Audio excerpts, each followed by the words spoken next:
bank where the view is nothing less than phenomenal. For how I express and project from my abdominal. The only view better, both my daddy and my mama know. No living parents, my sons give me balance. My wife is my serenity, this mic is my identity. The world is foul enough, that's why I write without obscenities. Provoking danger with broken language and spoken anguish. Begging to get hurt, why would you ask to go through changes? Yes, Lord, life's a chessboard, master the angles. Control the tempo, be the one who holds the info. Acknowledge is just as deadly as machete swings. When spoken, the truth is as potent as that Medellin. While others swear the style is free, I just let it ring. Our time is undervalued, soldiers make us better kings. My fans on my shoulder, reaching after better things. Today I take the shot, for them I'd rather set the screen. My mama told me follow my dreams. My daddy told me get it by any means. Stand tall, make him bow to a king. But I've evolved, you can see the result. Look in my eyes when you speaking to God. Life and for those who be caught up in using what I was called with the muse. I guess they call it proving I'm more than an artist. Penciling out my darkest while stenciling out a harvest. And storing what gets me from A to B, just like garages. Instrumental with collages. Envision what I've been drawn. Broadway to give you rhythm like the great Lena on. So bent on, found comfort in the storm. Find peace and on when you see them others perform. Organized chaos, outcast it like hey ya.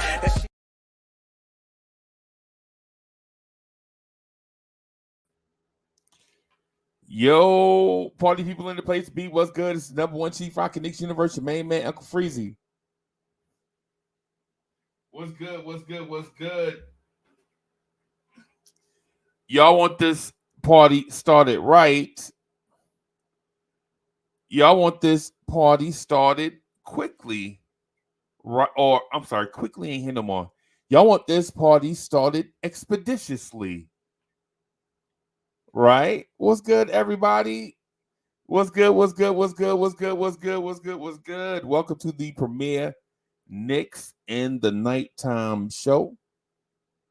Again, it's your main man, the number one Chief Rockin' Knicks Universe, Uncle Freezie. I see y'all out there. Kerry Cox, the son of the legend, is in the house. Corey Lee is in the house. Will Salkin is in the house. Bully is in the house. Dritmore is in the house. What's good? What's good, everybody?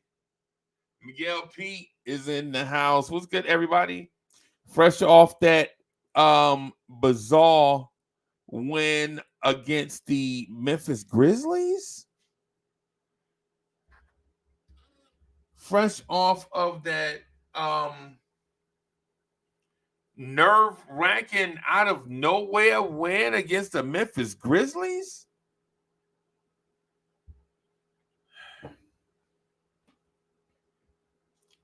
I'm not sure how to take that win against the Memphis Grizzlies. We up by like 29, and then all of a sudden,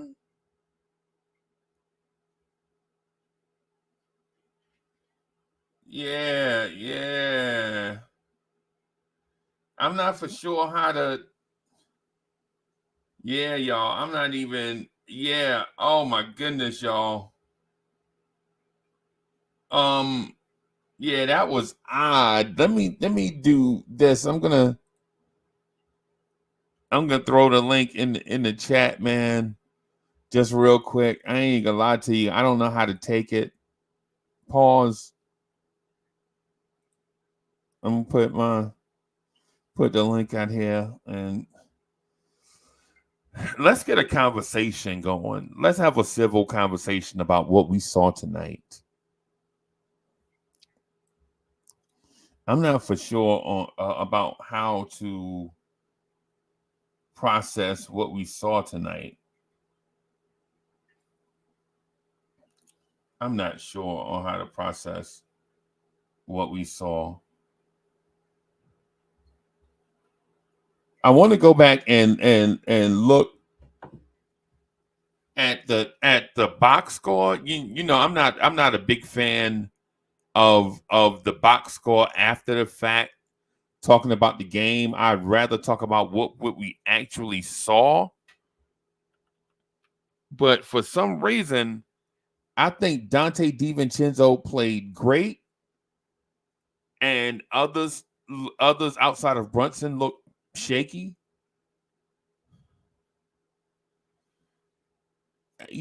Man, I'm not for sure what's going on. Why we only beat the Grizzlies by 10 confuses me a little bit. And who is Vince Williams Jr.? I was asking that question all night. Like, who is number 5? Number 5 is gritty. Number five was gritty. Yeah, number 5 was like trying to make a name for itself or something. Let me add this. I want to see.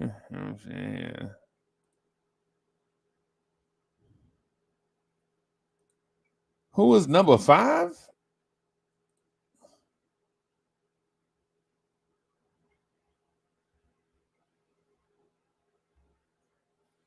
Masters in the building. Danny Barry was good, y'all. What was that we saw? Bully says we took our foot off the gas. Yeah, King Ribby is in the building.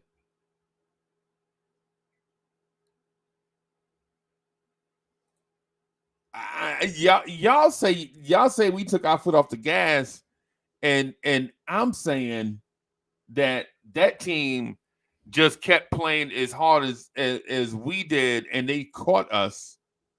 I don't think we took our foot off the gas, right? I don't think so. It felt like to me that team didn't have any quit in them. Top Notch T is in the building.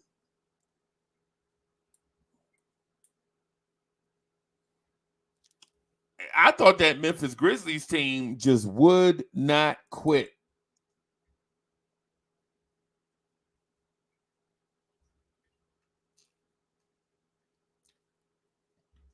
Once we got up by 30, I was like, yeah, they gonna quit, man. They gonna lay down.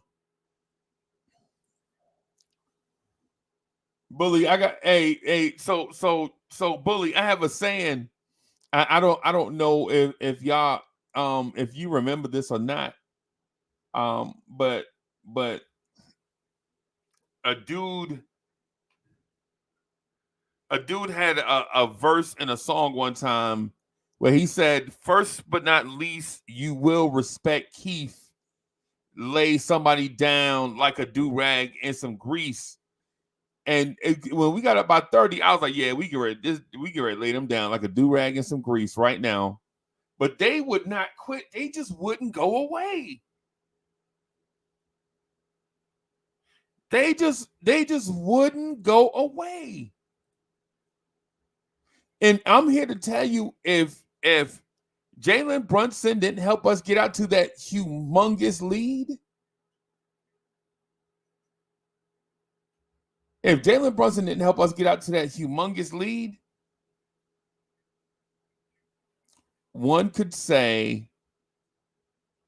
somebody could say that the Memphis Grizzlies might have beat us tonight.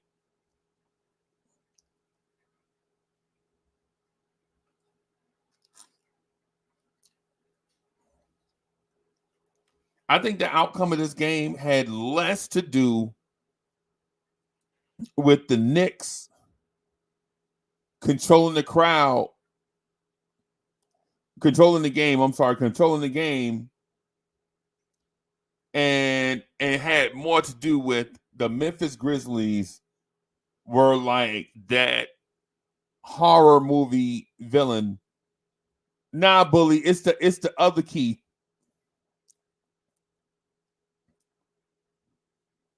Bully, it's the other Keith.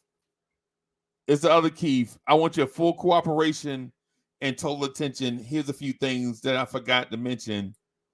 These rappers out here, you'll know what I'm talking about. Bully, you'll know what I'm talking about. Ed Winning is in the building.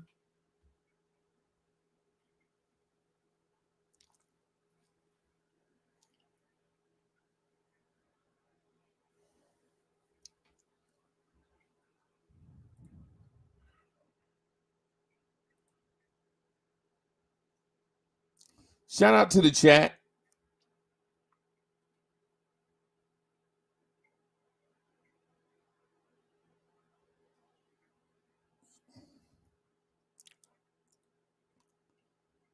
That team just would not go away.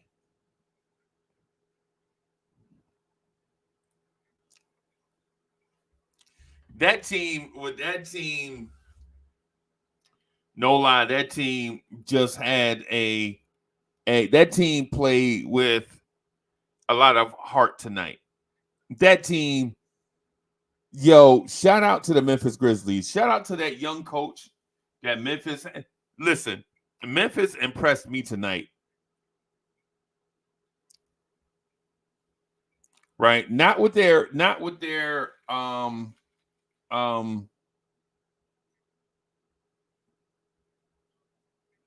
roster, but with that culture. Shout out to Memphis and that culture.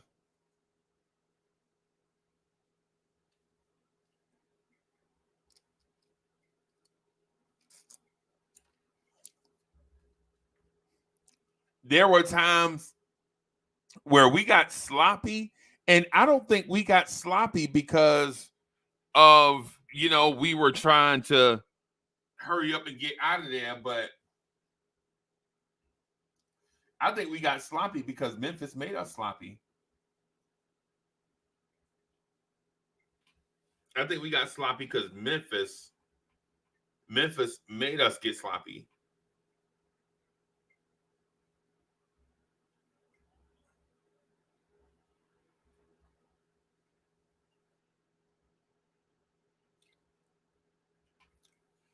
And another thing we got to talk about really quick, and y'all help me with the conversation, right? Y'all help me with the conversation, right?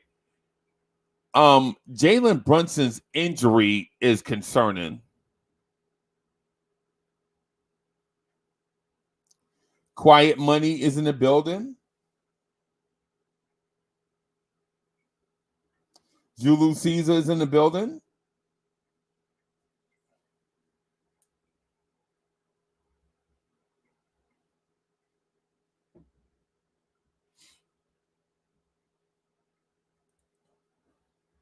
Mikhail P says, can we talk about Hartenstein's Achilles? Sure. We can talk about that. Fritz Alcindor is in the building. G Money is in the building. G Money, I got your text message, man. I was with the missus, bro, so I had the phone down. Nick G is in the building. Gotta find that balance, man. Gotta find that balance. Sherman says Gigi Jackson will be a free agent. The Knicks should try and sign him. He just turned 19 in December. He's the youngest player in the NBA. Furthermore, he reminds me of a young Giannis. Hey, Sherwin, that's my guy. That's my guy, Gigi Jackson. Gigi Jackson. I saw him give the business to Brandon Miller and Noah Clowney. Yeah. Yeah. I don't think Memphis is gonna let him go. I think they really like him and the Xavier Xavier Williams. I think they got some guys that they really, really like. They really, really, really, really like. And so I think they're gonna try to keep that together. I wouldn't be surprised to keep it, to be honest with you. I would not be surprised to see I wouldn't be surprised to see Memphis make a major trade in the offseason. I wouldn't be surprised if I wouldn't be surprised at that. And when I say major, I mean major.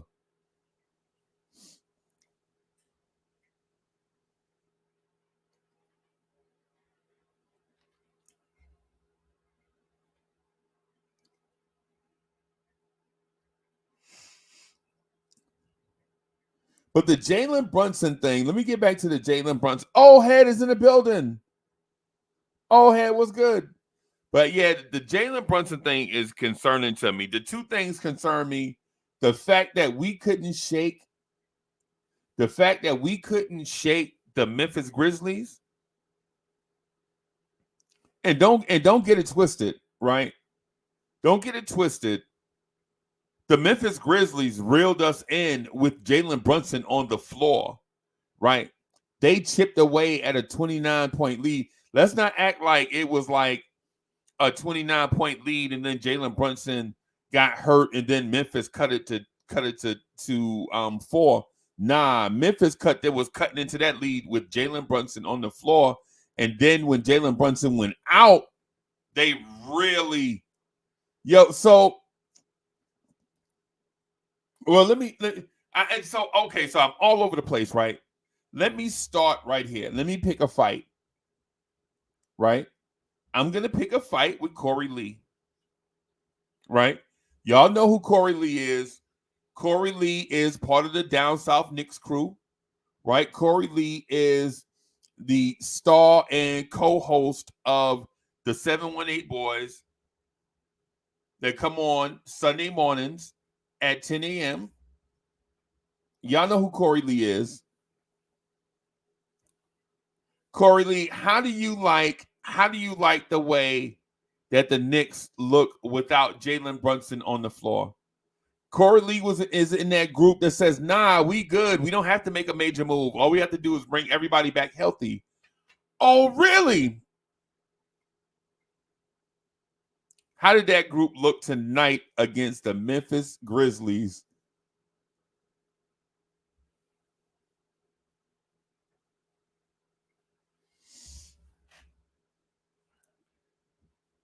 I got to put Corey Lee on blast because he in that group that feel like we don't need to make a move.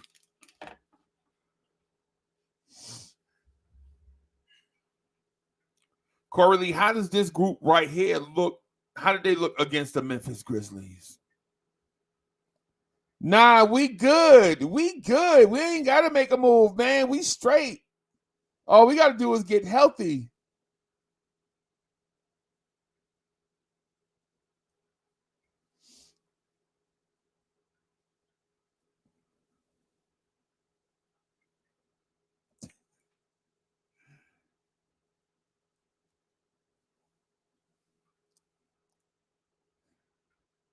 For that crowd that says we're good, all we have to do is get everybody healthy. I'm here to tell you that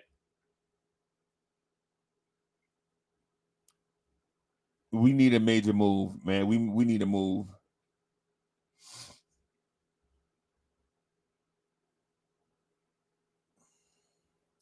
We need to get to yeah. And it felt like Deuce McBride is inconsistent. And Deuce was 5 of 14, 2 for 6. He had 12 points. Yeah, man. Yeah.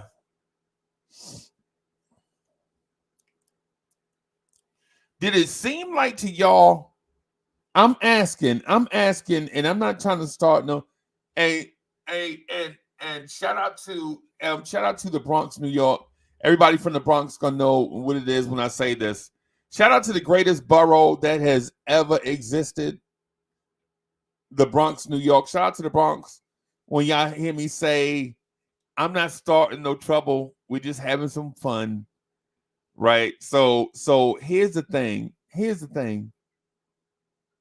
Yo, Space Ghost is in the building.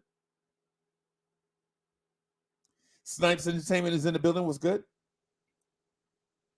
Did Malachi Flynn look better than Deuce McBride tonight? And that's just tonight. I'm not talking about overall, right? I ain't trying to go down the road. I'm not trying to kick anybody off the island. But did Malachi Flynn look better than Deuce tonight to y'all?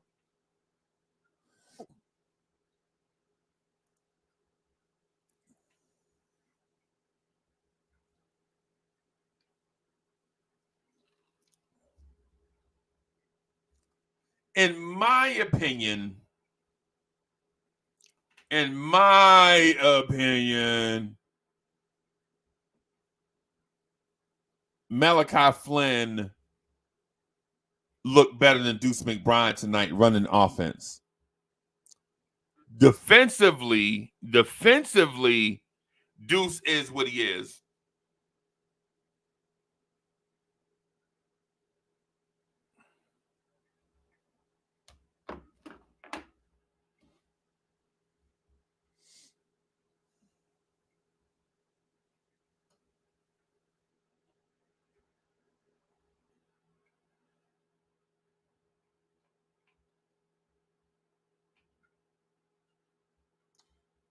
James L is in the building. He said, "Great game for Knicks fans." Yeah, man. Yeah, man. Hey, and I saw your tweet too. I saw your tweet, man. Appreciate you, bro. Holding us down on social media.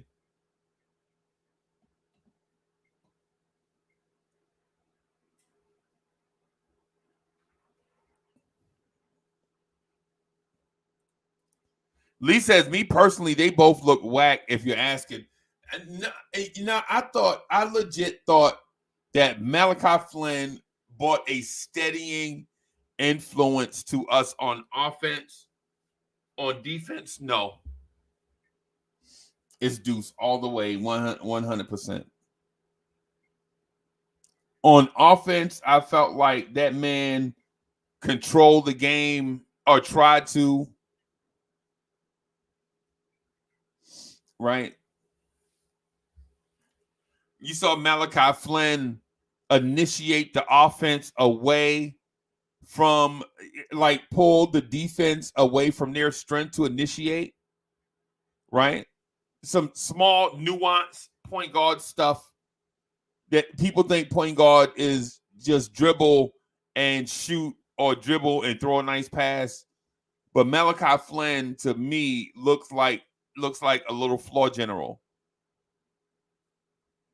Like legit, I think Malachi Flynn tonight, he showed me some nuanced stuff. All the stuff that y'all said quickly don't do or didn't do, Malachi Flynn was doing some of those things. Very, very slight nuance, experienced point guard stuff he was doing.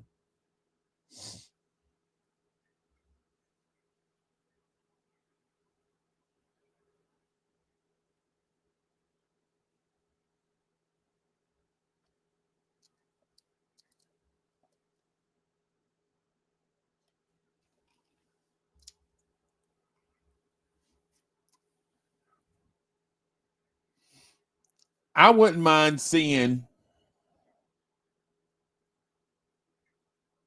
if the Knicks don't make a move and everybody does come back healthy. I think I wouldn't mind seeing some Deuce and Malachi Flynn together in the backcourt. I think you got to get that ball out of Josh Hart's hands, though. I think you got to do it.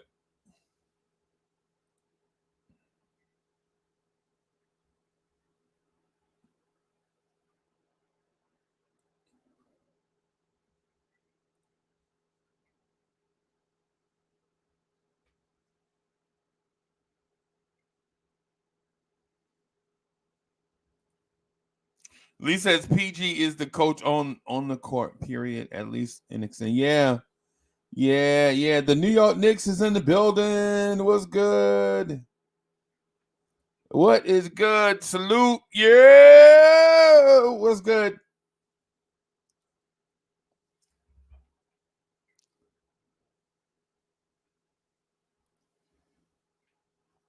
Yeah, man. Hey, Kerry Cox says, yo, Brunson is hurt. Yeah, man. Yeah, man. I've been looking all over for some Brunson news, but I hadn't seen any.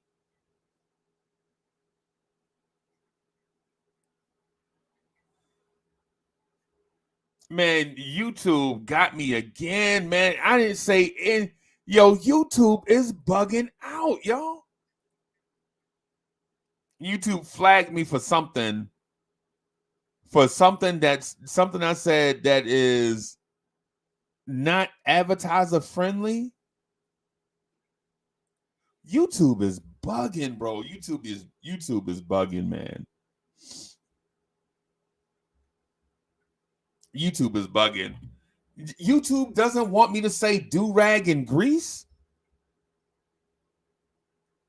YouTube is bugging, y'all.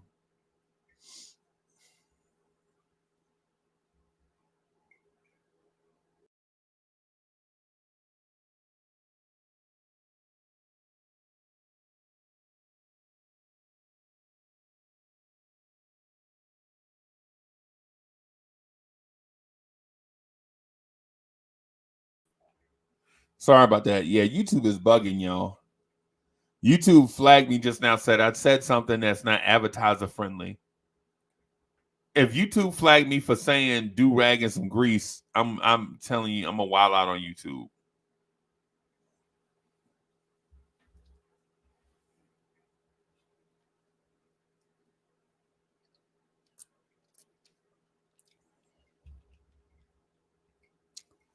So here's the thing. So several things happened tonight that I feel like should be a talking point for us. I'm gonna try to make my way through some of it.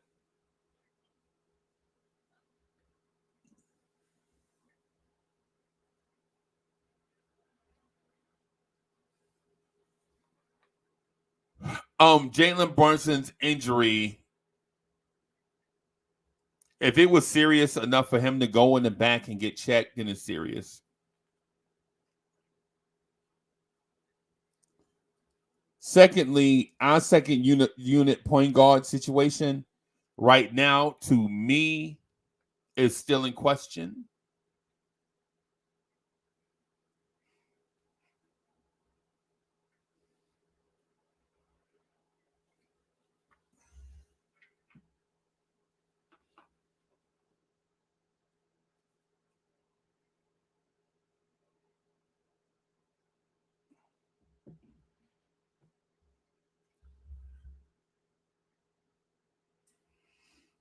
I think it may be time to make a move, something like that, in order to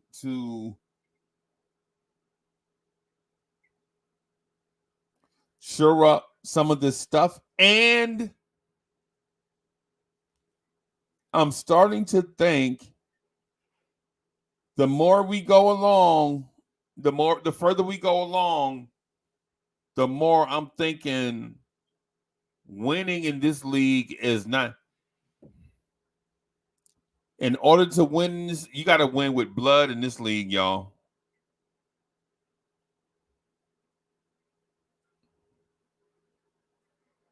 People are getting hurt everywhere.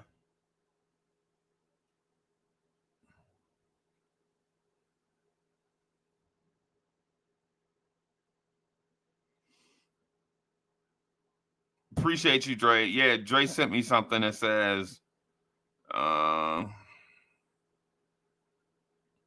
yeah, nah, bro. Nah, we ain't going, nah. Nah, I ain't gonna lie to you. I don't trust the word of players. I don't trust the word of players, especially right after the game. Nah. When a player be like, "Yeah, I'm good," and then you find out later on that they missing to. Yo, I'll give an example.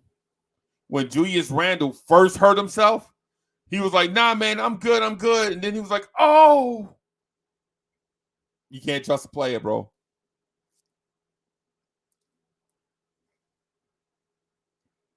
Can't trust a player. You know what I'm saying? Quentin Grimes got injured, got crossed up by Colin Sexton. Got crossed up by Colin Sexton, and he screamed, "Oh!" Yeah, y'all know how Quentin Grimes screamed, the dramatic Quentin Grimes injury scream. Y'all done heard it before. Y'all done probably heard it like 10 times before, right? Ah! Right? And then he come back in the game, and then you find out he out.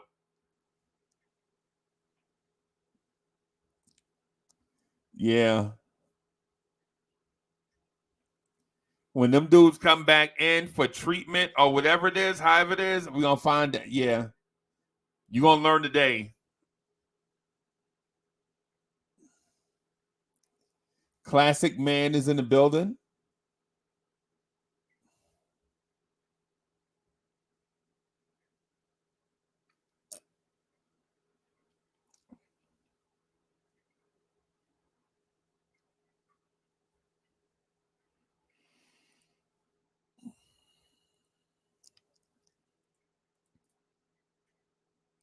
B-Baller for Real is in the building. What's good, man?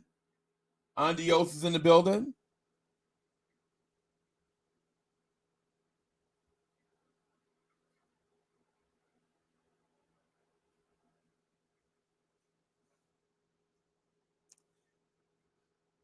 So it's a lot of stuff. I guess we could start by peeling back the layers off of a few things at a time, right? How about we do this? I like Precious Achua.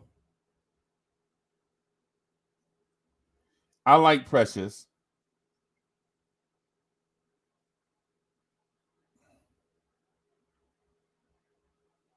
I think Precious is a hooper.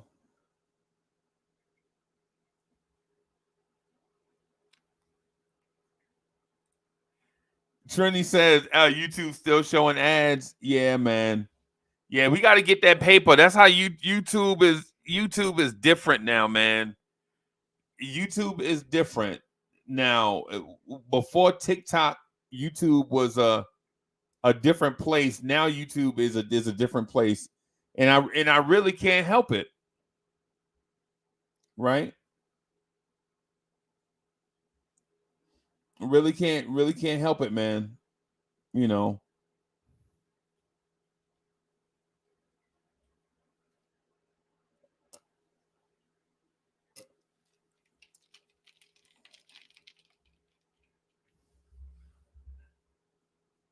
So I like Precious, and I like what Precious brings to the table. I think Precious Achua is one of those players that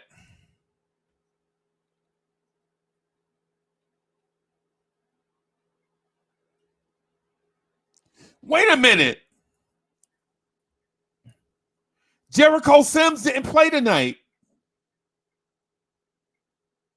Yo, why didn't Jericho Sims play tonight?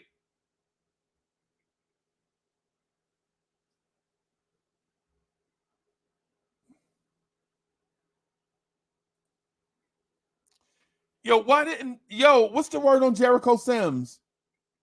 Oh, he was sick. Okay. I was about to go crazy just now.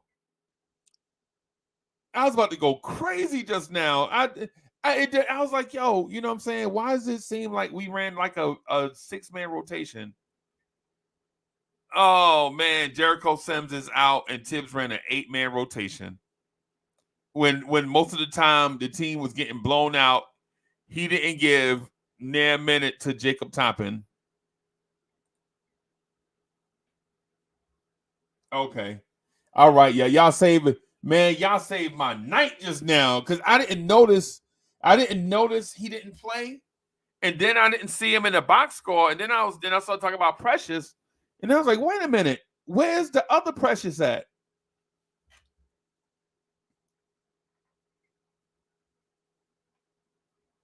Nick Yak in the building.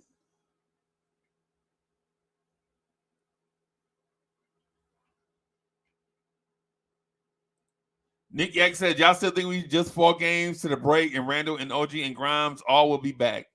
Yeah, they're gonna make a trade, bro. Yeah, they are gonna make a trade. Don't get it twisted, right? Don't get it twisted on some. All we got to do is get healthy, and we gonna be the NBA champs type thing. That don't make sense.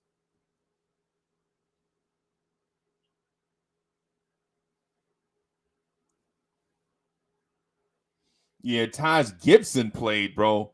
When you saw Taj, when I saw Taj out there, I was like, oh boy. As a matter of fact, when I saw Taj, I was shocked, but I still didn't know the Sims because I had the volume down on the game and was just watching it on the tablet. Man, bro.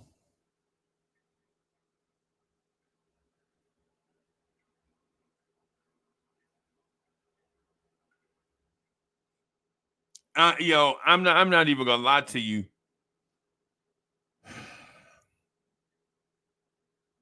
We're gonna have to do something, man.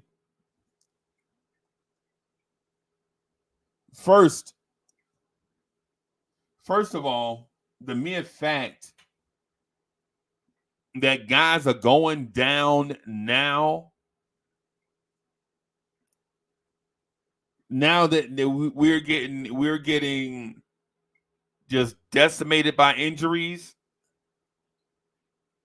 doesn't guarantee that we won't continue to get decimated by injuries even after the All-Star break. As a franchise, we've been fortunate to dodge the major injury bug.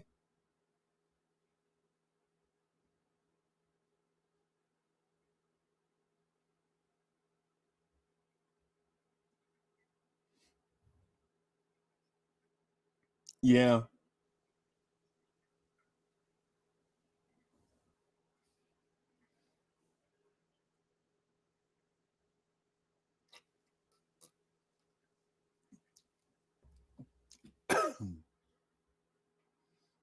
I don't think coming back from injury, Nick Yak, is a plan. I think that's what we would call preparation, but it's not a plan. And when guys come back, you can't assume that they're going to stay healthy once they return. And I think IKBM Dre sent me something about Mitchell Robinson is going to assume basketball activities after their All-Star break. But even that in my mind doesn't guarantee that the Knicks will stay healthy or have enough firepower to compete with the Boston Celtics once we get to the playoffs, because our goal this year should not just, in my mind, now this is two totally separate things. In my mind,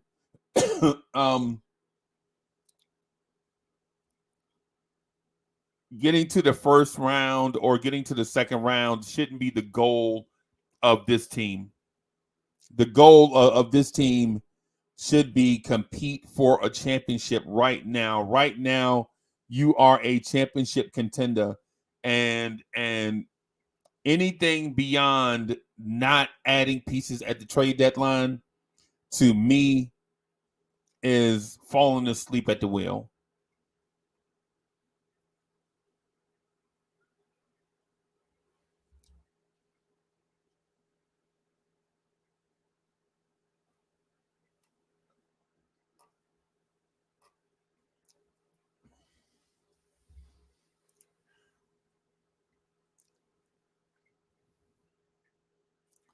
I honestly believe that the Knicks should not only go after some players to improve the roster, but be aggressive in searching for improvements. Right.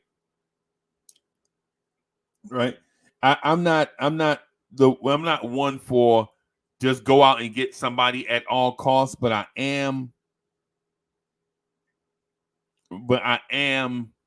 one for, look to improve the roster, do it in a very reasonable and sensible way. Don't gut the roster to go get a guy that doesn't fit. Ensure that whoever you get is a fit for what we have.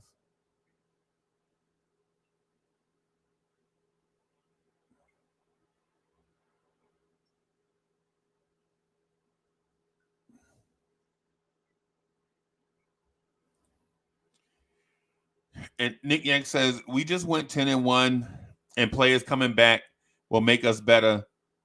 You don't believe it's not the team's problem? Yeah. That's exactly what I believe. I believe even when we're completely healthy, that doesn't guarantee we'll beat the Boston Celtics. That's the point that I just made, right? Even when we're completely healthy, I feel like we should be competing for a championship. And by having faith in, no, I just don't think it's enough. I don't even have to go there. You already know this team is not capable, or we haven't seen this team. Like we hadn't seen this team beat Boston yet. And I know the Boston games were before OG Anunoby, right? And Precious and Malachi Flynn. But I'm here to say I don't know if we have everything it takes to compete in a 7-game series with the top 3 franchises in the NBA. I hope so. And if everything goes right, I think we can. But those other franchises are not saying the same thing we're saying. Nah, we good. We don't have to make a move. But I just read a thing today. Boston is just as busy as everybody else at the trade deadline. Right? And if Boston with Tatum and Brown and Porzingis and all the people they have, if they are looking to make moves at the trade deadline to improve, who are the Knicks to sit on their hands?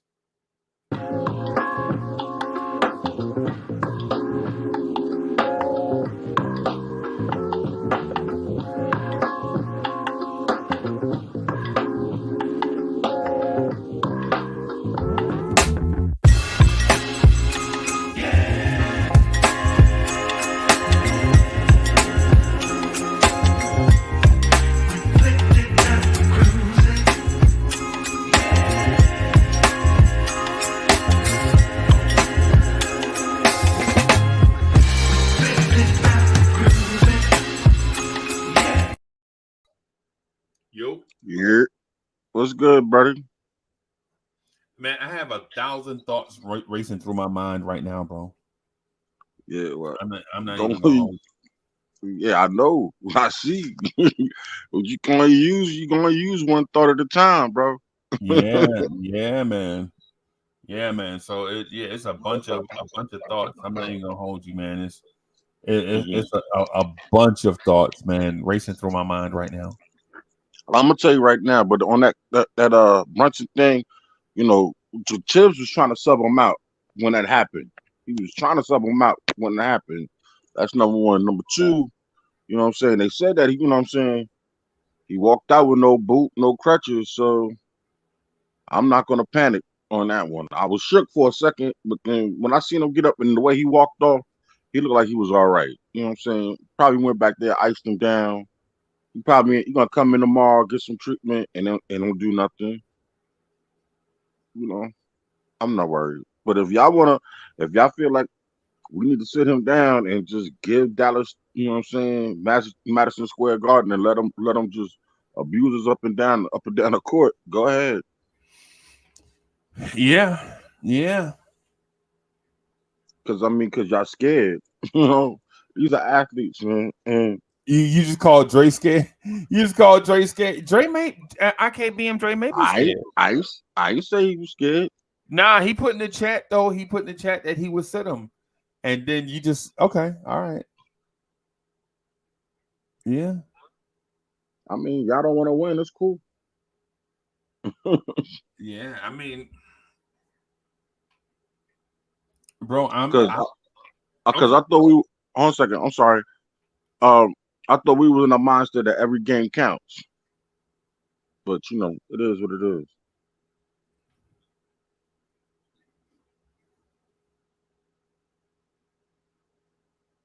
Maybe. If you directing that to the chat, I'm directing it. Period. I'm just saying it. Period. It's not directed to anybody. Maybe if you send it to the chat, you already know my stance. I tell you my stance all the time. Mm-hmm. I always say that it's a 82 game season. Mm-hmm. No team is gonna go 82-0. Facts.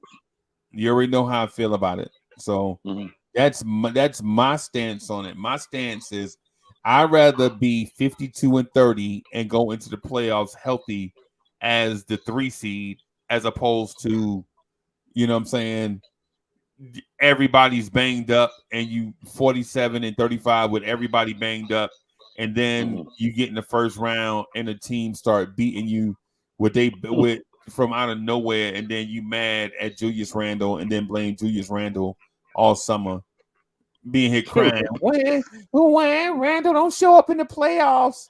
When I wish I had a crying baby emoji, bro. If I had a crying baby emoji for that, bro, where I could just hit the tears. You know what I'm saying? Go get some depth, man. Add some depth to the roster, play more people, and realize it's a marathon, not a sprint. Right? That's my thing on it. Yo, if you sit everybody against Dallas and start to get everybody back healthy, and Dallas beat us 200-0, it don't matter, because all it is one loss. Mm-hmm. That's my take on it. Yeah, I mean, I feel you. Cool. I mean, I'm just a fan. I ain't the head coach, so I ain't got no autonomy over none of that. Right. You know, right. So all I'm gonna do is sit back and watch and see what happens. And regardless, I'm gonna cheer him on. Period. So. Right. Me personally, I didn't think it was that bad, though. To be real. The Jalen Brunson injury? Yeah, it wasn't even an injury. I wouldn't even call it injury. He got hurt. You can't. You can play hurt. You can't play injured. Yeah, man. I disagree with you, Lee, on this one, bro. I mean, it's cool. It's cool. Yeah, no, I know. I disagree with you on it, in that the fact you can have injuries at some position, you don't want to have injuries at other positions, man. Mm-hmm. Like at point guard, you don't want your point guard to have nagging injuries, bro. Not at your most important position. If you got injuries on the wing, you can replace wing players. You can rotate them in and out. But your point guard, bro, nah. Nah, you don't want to. You know what I'm saying? We don't want to. We don't want to.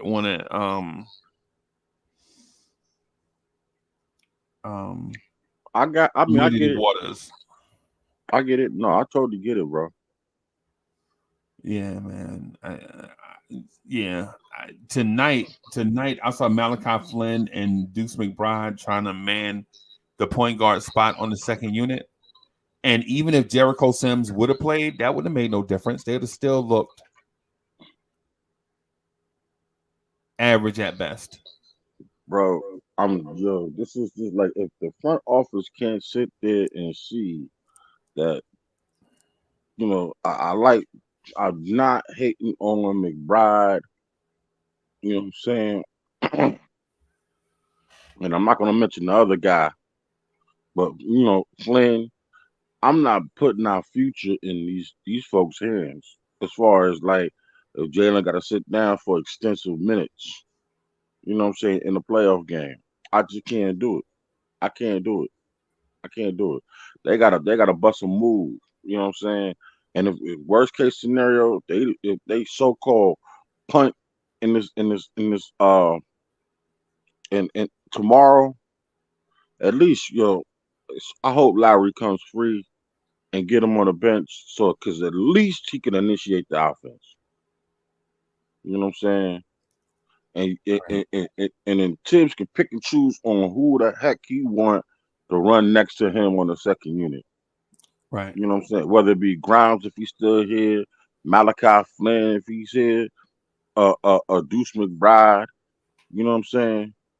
But at least we got a veteran championship player with experience who can initiate the stinking offense. You know what I'm saying? Without us just sitting there, you know what I'm saying? Chicka. He must Yeah, have man. you mad. He must have you mad, man. He got you Man, mad. I'm 38 hot with that, man. I'm tired of looking at that. I've been looking at that since the trade, and I'm just more and more every day. This is spoiling my appetite, upsetting my stomach, pissing me off, and I'm just like, man, we can't. You know what I mean?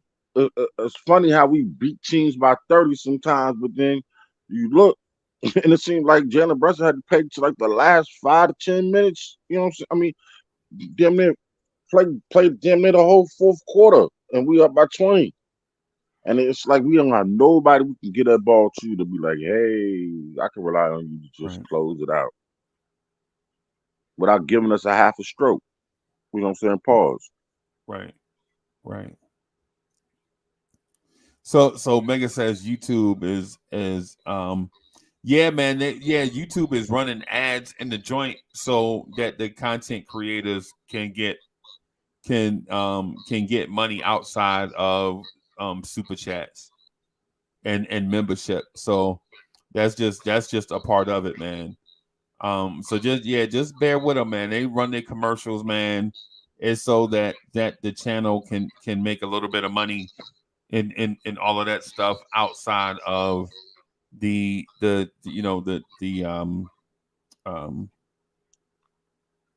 super Become a chats member. and and the membership stuff. Yeah. No, become a member. You ain't got to worry about it. Yeah, man. Yeah, man. Yeah. So that's just part of it. Yeah. Man, I'm just saying that's the only concern I got right there is that bench. So I'm relying on Josh Hart to initiate the offense, man. I don't want to sound like somebody that I know, that we know, and I'm not even gonna speak it into existence. You know what I'm saying? Right. It's crazy, you know. Right. And it's like we did all of this to have this, you know. It's, mm. Right. Yeah, man. Yeah, man. What's the deal for tomorrow? Um, not sure. Not sure. You mean you talking about the programming? Or whatever, yeah. What you got planned? I'm gonna keep y'all ass on. I'm gonna keep y'all on the joint all day. Lee, come on, bro. We do this every year.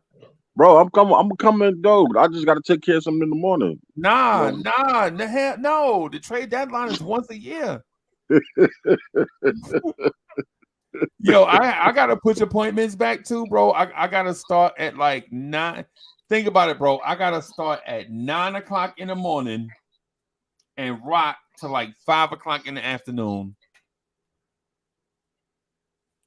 I'm So gonna that be there means I with you. really have to start at 8 o'clock in the morning and rock till 5 o'clock in the afternoon. Like I said, I'll be there. Working 9 to 5 on YouTube on the internet. Yo, on the internet from 9 to 5. Lord have mercy. You know what I'm saying? It's the marathon that we do, man. You know what I'm saying? I So know. yeah. I know. Oh, Dang, man. Whew. so Thinking who? so I'm sorry. Memphis. Listen, man. I'm not gonna lie to you, man. Yo, you know how people talk about culture? They talk Yeah. about culture, basketball culture, Hmm. and I don't know if people remember, but in recent memory, who's the first team that you heard the word culture about in recent memory? In recent memory, Yeah, yeah. oh shoot. I would say maybe Golden State, maybe Memphis. Yeah, Memphis. Remember they had a term called grit and grind? you talking about Grindhouse? Yeah, grindhouse. That was their culture. You remember Yeah. they used to go on like a 10-0, 12-0 run, and Mm-hmm. everybody would be standing up talking about whoop that trick. Mm-hmm. Whoop that trick. Whoop You talking about, that trick. you Whoop talking that about trick. Tony Allen, Yeah, yeah. Zebo, James Gasol. Posey. Yeah. Come on, and your boy, running the point, Mike Conley. Mike Conley. Yeah. Yeah. Oh yeah, yeah, Yeah. they were dope. I ain't gonna hate. I ain't gonna hate. They were dope. I watched them from afar. Like like why couldn't we get that Zebo in New York? But Right. it was about what you just said, culture. Yeah, it was because we wasn't ready for that Zebo in New York. We Mhm. wasn't ready for that Jamal Crawford in New York. We wasn't ready for that David Lee in New York. It wasn't them, it was us, in my Mhm. opinion.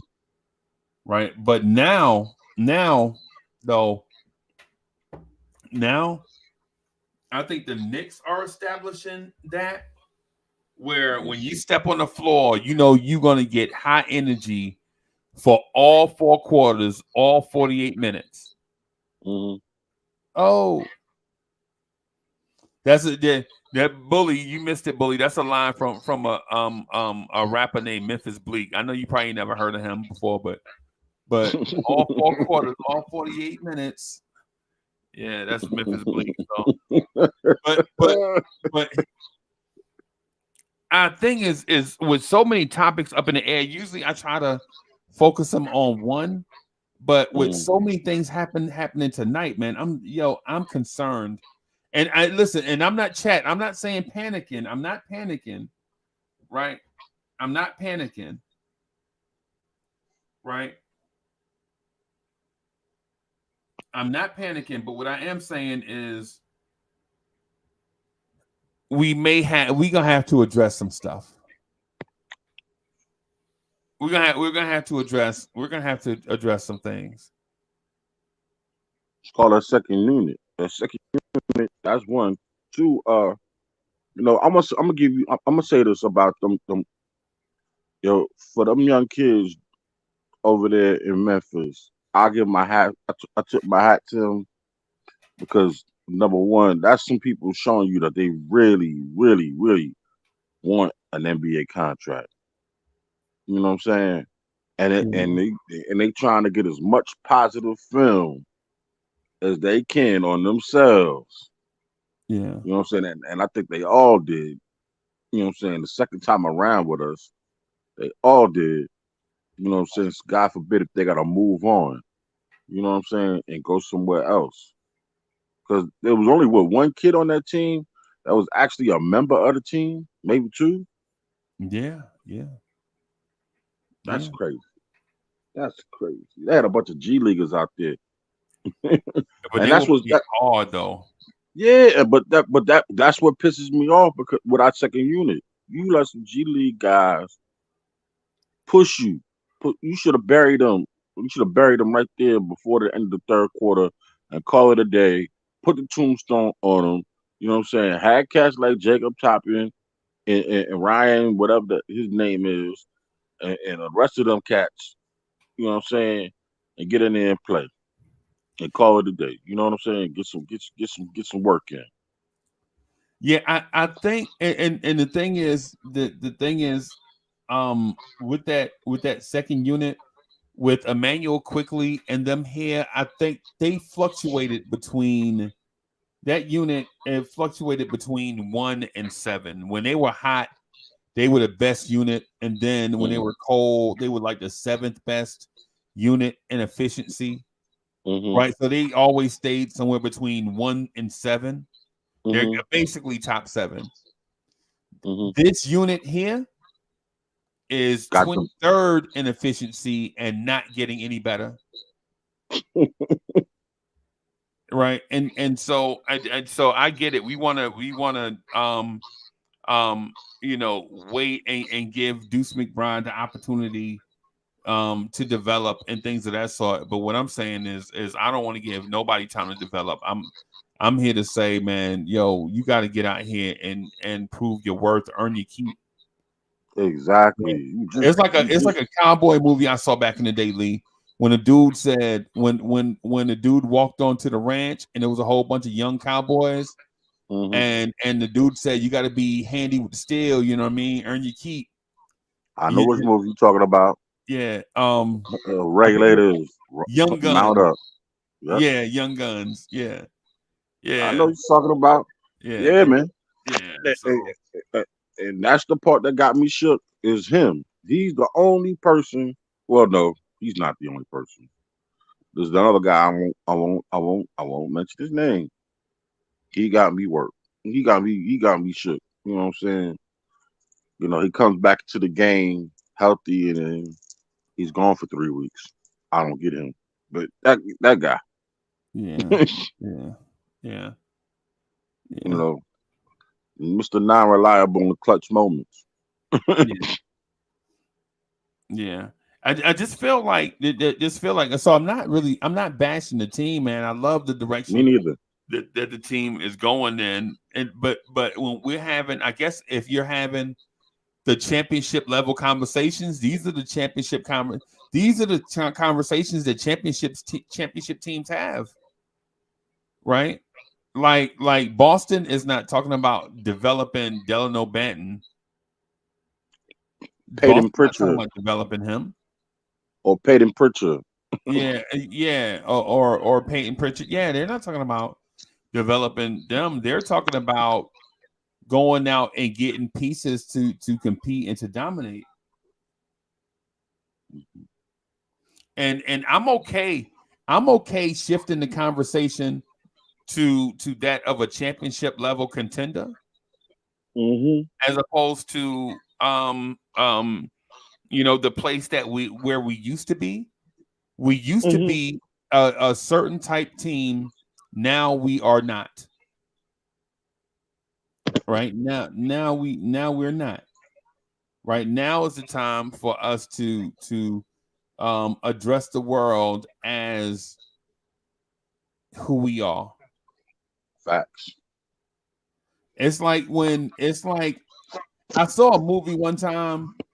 Classic, man. I saw a movie one time. In the beginning of the movie, they held a lion cub up to the kingdom, and everybody started celebrating. They were like, "Roar!" And everybody started celebrating, and the little cub was all nervous and stuff. But by the end of the movie, that cub had went through all the trials and tribulations, and so he went to that same peak and stuck his chest out and was like, "Roar!" That's where I think we're at. I think the character of the movie, classic, man. I think the character of that movie, I think the protagonist, his name was Simba. Like at the beginning of the movie, you see a baby Simba being shown to the kingdom, and everybody is like celebrating. The thing has arrived. We here. Remember words like that? Bing bong, yo, bing bong, yo, we here. But now, instead of letting people know that we here, now it's time to step up to the mountaintop and stick your chest out, stick out those pectoral muscles. It's like, oh, that's what I think we at, Corey Lee. Yes, sir. I agree. Yeah, we have to. We have to. We are. We don't make this trade this early in the year without gauging ourselves and getting ourselves ready for the next step. Right. Especially as early as we did it in the trade season. So now, with that said, it's time to make that next move, solidify some things. You know what I'm saying? Fix around the margins, the fringes, with that, and then we take our best shot. We get these new cats acclimated quick. Right. Now, you know what I'm saying? We get the new cats.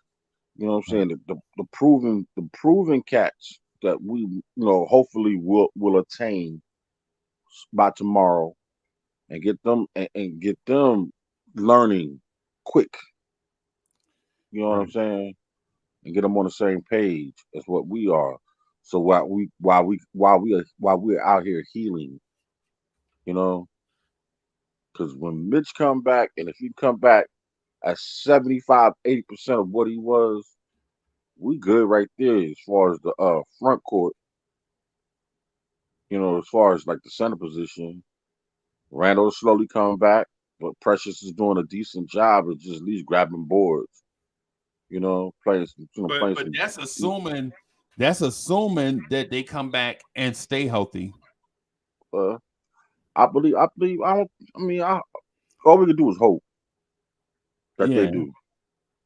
yeah. That's assuming that they come back and stay healthy. What my issue is don't discount injuries. Insulate yourself against Mm, injuries. To me, it's the reason why Uncle Sam used to recruit all the 18-year-olds in the universe one time. Like mm. you couldn't even go to your prom without seeing the Oh, I recruiters know and the stuff. recruiter. You know what I'm saying? So you know what I mean? That E I guess six, it's that E6, E7 coming around and floating around your school wearing his dress greens. Yeah, I know what you're talking about. yeah. I would. I think the first of all, before I get into this, let me first clarify. Dante DiVincenzo is my favorite Nova boy. Hmm. Right. I respect Jalen Brunson. I like Jalen Brunson. Right. But when it Hmm. comes to heartstrings, you don't do what your brain tell you to do. You do what your heart tell you to do. You know what I'm saying? Hmm. That's Hmm. just what it is, right? Like when it comes to your heartstrings, it's one of them things, man. If your heart ain't in it. Hey DSJ, I almost went there. DSJ, I almost hit you with an R&B. I almost Hmm. hit you. I almost hit DSJ with an R&B joint.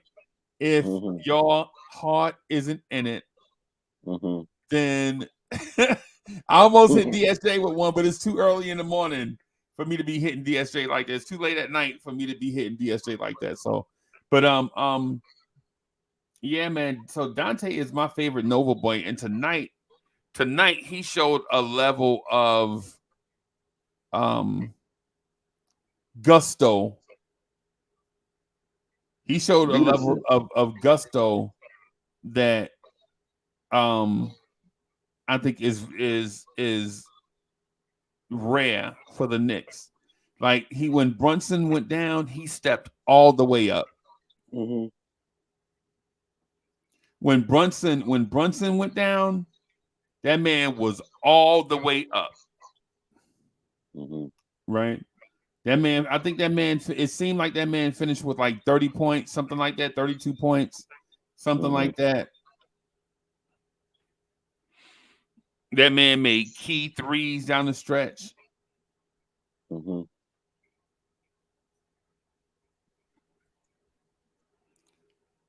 So when I say add a piece, I don't say throw Dante DiVincenzo away. Hmm. I want Dante still to have a prominent role, Oh no. Oh right? no. We'll I never want throw Dante him to away. still have a prominent role, right? But a early February game where you score 30 points against a Memphis Grizzlies team that's heavily depleted is one thing, Hmm. and a game 6 in the Boston Garden, you know what I'm saying, on the road in Boston Garden is something else, Facts. right? And I'm not going to discount Cleveland and Milwaukee and Philadelphia and the teams that are right behind us, Hmm. right? Like the Sixers, the Pacers, the Heat. Hmm. I'm not going to discount them. I'm not going to discount Orlando because I'm not going to discount Cleveland, Milwaukee, Philly, Indy, Miami, Orlando, Chicago. I'm not going to discount those teams because I'm confident that we can beat them. Mm-hmm. I'm not going to discount them for that. I'm very confident that we can beat those teams if we're healthy. Mm-hmm. But at the same time, I think you have to prepare. I was going to say you have to prepare for the worst, and if you get the best, you're good. Mm-hmm. Yeah. I don't know.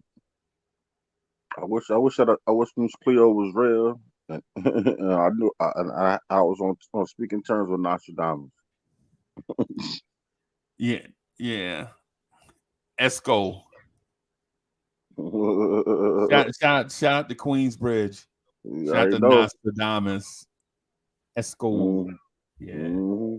Shout out to Nasty Nas. Yeah, but so Josh Hart got hurt as well? Yeah, he wasn't hurt because he played. He didn't come out the game. Okay. I think he didn't come out the game. He still, he got banged up a little, stretched his leg out, limped up the court, came back down the court running. Okay. Okay. Yeah, I didn't remember seeing the Josh Hart thing, but I was multitasking too, man. I had the thing on. It was right in, and I had the game on the tablet. And because once they went up, but once the Knicks got up big, I was joking with somebody that this is one of those games you could probably just walk away from and go do something else. You ain't gonna miss nothing. And then I look back, and then I think they were down by they cut the lead to 9? 4.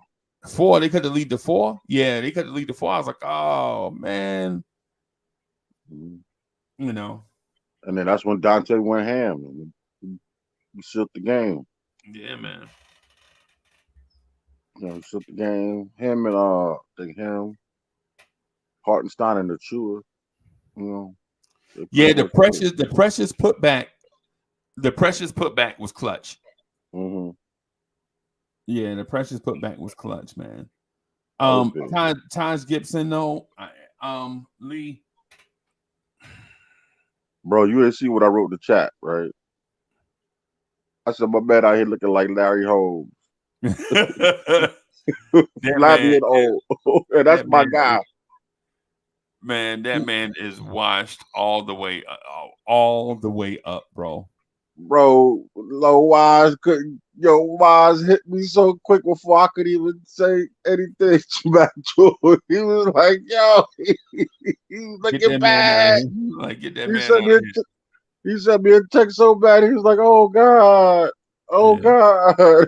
Yo, I guess he was, you know what I'm saying? He back home. He over there eating them slices of pizza, getting Krispy Kreme, Dunkin' Donuts in the morning, taking the kids to school, eating oatmeal with them. Being a full-time dad. Yeah, man. He wasn't thinking about basketball. He was at White Castle the other day. White Castle.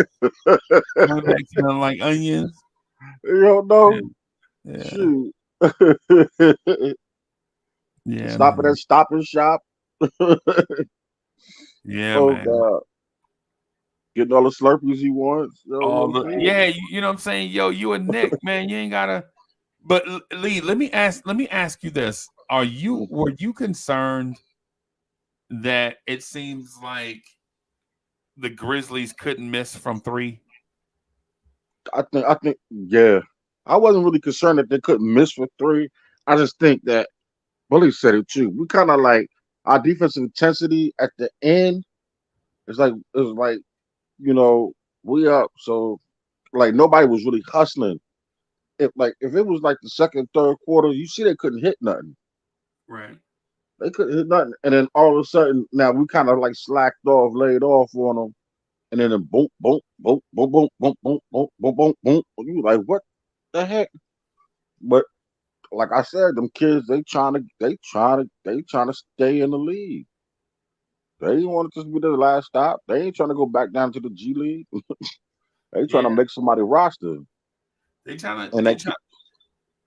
Yo, I just think our lack of depth, it just got us tired. I don't think we that too. You know what I'm saying? Look, I just it's tough for me. It's tough for me to say that a Tom Thibodeau coached Villanova laden team just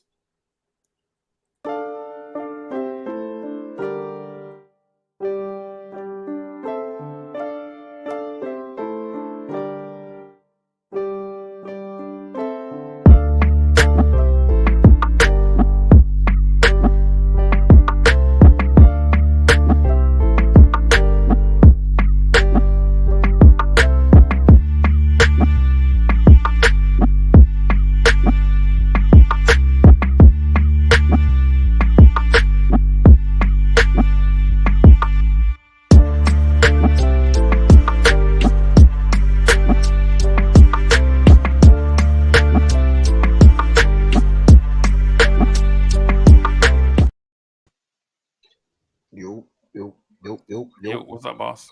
What's up, bro? Freezie. Salute, core. Salute to the chat. Mm-hmm. I think the point that you were getting to is they were getting open threes because I think our guys were tired. They were gassed, yeah. Running 7.5 man rotations. Yeah. In the middle of February tends to do that. Yeah. Well, like, you know. It's part of the good and the bad that Tibbs is. Because I'm looking at like I was watching tonight after the Knicks game. I was watching the Bucks play, and they're in the same heated race we are. And you know who sat? Dame Lillard sat out a game for an ankle. Right. And they I think that this is what like Tibbs gets trapped in thinking about the micro instead of the macro sometimes, and he doesn't realize, some of these guys are gonna be important to us in the playoffs, and the most important part is just getting to the playoffs whole. Wait a minute, you giving Doc Rivers credit?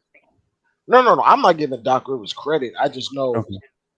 not necessarily a Doc Rivers thing, but I don't think it's tied to Doc Rivers. I think a lot of coaches adopt this philosophy where it's like they think about the bigger picture, especially if they think they have a contender on their hands. Whereas Tibbs is trying to micromanage a team to win every single game at every given night. Yeah. And sometimes it's to the detriment in the long run.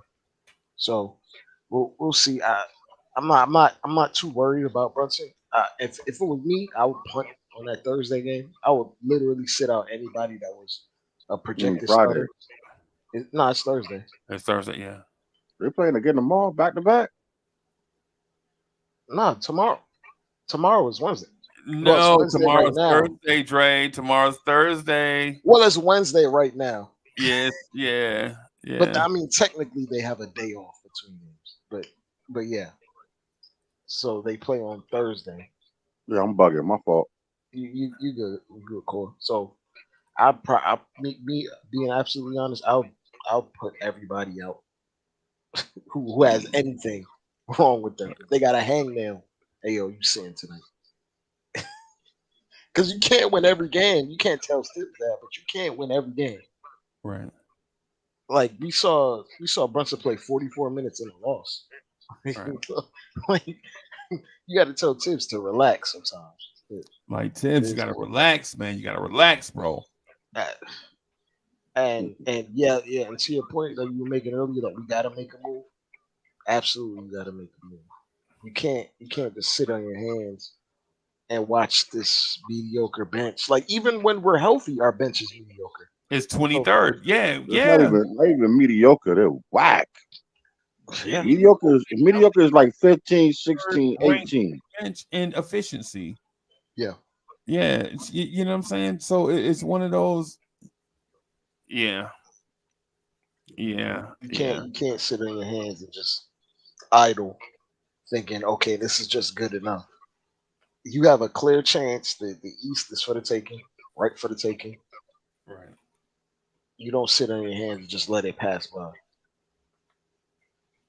It reminds me of a song about some dudes from the West Coast. It's talking about some lady keep passing them by. Like the moment is prime for the picking, and something always happen, and it like she keeps on passing me by.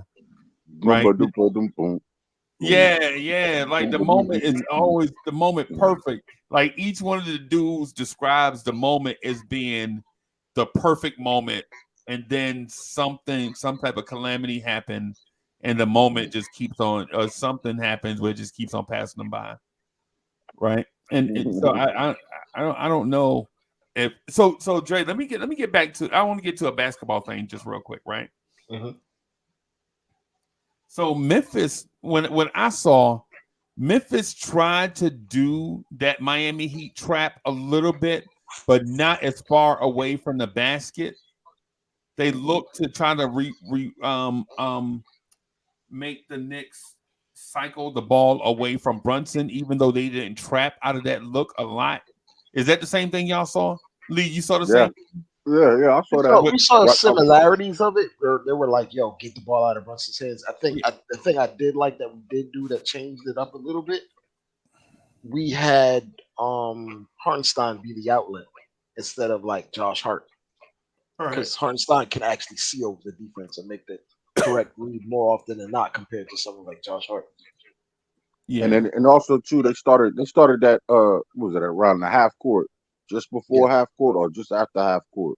So and he hit Precious Achiuwa with a couple nice dishes tonight out the short roll, out that trap that I know for a fact Josh Hart would have flung into the out of bounds, because he loves passing with his left hand even though he ain't got a left hand. Shot putted. Oh my God. Lee, what do you have against Josh Hart, bro? I don't have nothing against Josh Hart. I just think that somebody I have my issue with Josh Hart is that he tries too much at the wrong time. Right. Like the pressure when it comes down to him to make a decision, sometimes he does not just makes the best decision. He just, I'm watching him. Matter of fact, like today, I'm watching him go to the hole. He jumps in. He's right there by the basket. He jumps in the air, and what does he do? He passes it out. Okay. Why you ain't try to finish, bro? His decision making it worries me, because like when you get a good head on straight like 20 minutes of Josh Hart, it's cool, but once it starts getting to 25, 26, 27, 28 minutes, that's when you see the ills. 30, 32. Yeah, that's when you see like the warts, and that's for that we need our health, so to force Tibbs to not overplay him. But even to that point, Tibbs will just play him anyway because he values hustle over skill, unfortunately. Yeah. So, like but that can win you regular season games. But as we've seen in the playoffs, everybody's hustling. So what do you bring to the table besides that? Yeah, everybody's hustling. Everybody hustling. Nah, I got you. So tonight I saw that. I saw the Knicks do a better job of addressing it. Right. Early on, I think they diagnosed it earlier, reading the defense. I think defenses now are more complicated than ever. It's not just about hustle and play hard anymore. It's that younger.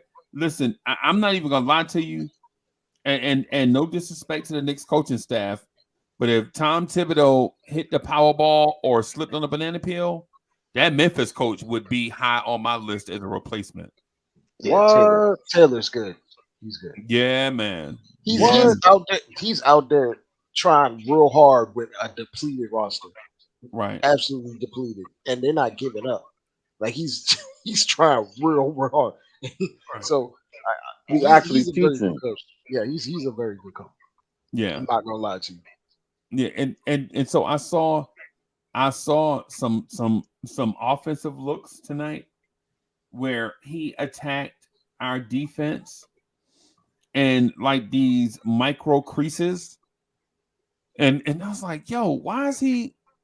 Oh, they saw something on tape and felt like they could exploit it. And now, mind you, it didn't work, right? Because the guys that they had on the floor, honestly, enough. were just not NBA players, right? But they were trying stuff, and I was like, oh, snap. Bro, if that was Ja Morant in that micro crease, somebody would have got dunked on. Yeah. You know what I'm saying? He was trying to create confusion in our defense, and it worked. A lot of times, like, part of the reason that they got a ton of threes on top of our guys being tired is there was a lot of misdirection, like ball reversals. There was a lot of things that they were putting out there, but part of that, there was a reason why they had a lot of turnovers, because it's a unit that's not used to playing together at all. Right. And as the game went along, they got a little bit more comfortable and confident. Right. In this game, in this game, right? In this particular game. Yeah. But what I was gonna say to both of y'all, and y'all know about defense and stuff. One of the things about a fast defense is you want to misdirect them, right? You know what I'm saying? Have them wasting steps and over pursuit. Yeah, like in football. It's like in football. Yeah. Once you get that fast defense over pursuing, Yeah. you hit them with a reverse. Hit them, yep.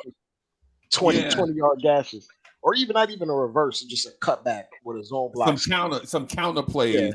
Yeah. You know, stuff like that. But what I saw tonight was I saw Memphis doing misdirection with lesser players, right? And how they did it was not with the zing pass, but they did this thing called pass fakes, right? Now we know Josh Hart leads the NBA. Josh Hart leads the NBA in shot fakes, right? We know Josh Hart is going to go to the NBA, the Hall of Fame, on shot fakes a game, right? I think Josh Hart is averaging 22 shot fakes a game, right? Yeah, and I think the all-time record is 3. I think the all-time record is 3 shot fakes a game, right? But Josh Hart is at a record-setting pace of. They actually went for a Josh Hart fake, and I just my God! Like and really I bet you they coach snatched that dude straight out the game. But Dre, that's the difference between a seasoned NBA player and a G leaguer. Yeah. And some of the wanted to not to take away your point, but some of the defensive schemes, it didn't work because number one, if they had Jaren Jackson back there, we know what he's wiping the glass. We know what he does. Like part of the reason why we struggled, because part of the reason why we struggled against LA, because we could get into the creases, right? But AD, like I think we shot 6 for 17 on second chance opportunities. And that was 99% because of AD. That's that. Wait a minute. So just to clarify, is that 6 for 17 after we get the rebound? I understand what second chance is, but hear me out. Is that 6 for 17 at the rim, or all at the rim, or was some of those attempts about half of them were at the rim? Oh, okay. And we saw like a lot of Isaiah Hartenstein and Precious got intimidated. They just started throwing up nonsense at the rim because AD was around. Right. The reason why I ask is because a lot of times second chance shots are like rebounds, kick out to a wide open 3-point shooter. Yeah, off an offensive rebound. And if we're missing those, and we missed those against the Lakers too, we missed those, and we missed those easy putbacks that we used to eat up. Like tonight, Precious is true. Got a putback that stem the tide. We were missing all those putbacks, especially Hartenstein. But also too, the last game, Anthony Davis was like really wiping the glass on defense. Yeah, absolutely. But the opportunities that we did get, we missed a few bunnies at the rim. And a lot of that had to do with AD's intimidation, because we were rushing and forcing it and push. Like we were flicking and flinging it right back at the rim, hoping AD wasn't around to, protect the rim. If you notice, like when Hartenstein goes against like real rim protectors, he gets a little skittish in the paint. But if he goes against guys that are smaller than him, as you saw tonight, he got like a couple and ones, 2 of them, I believe. Mm-hmm.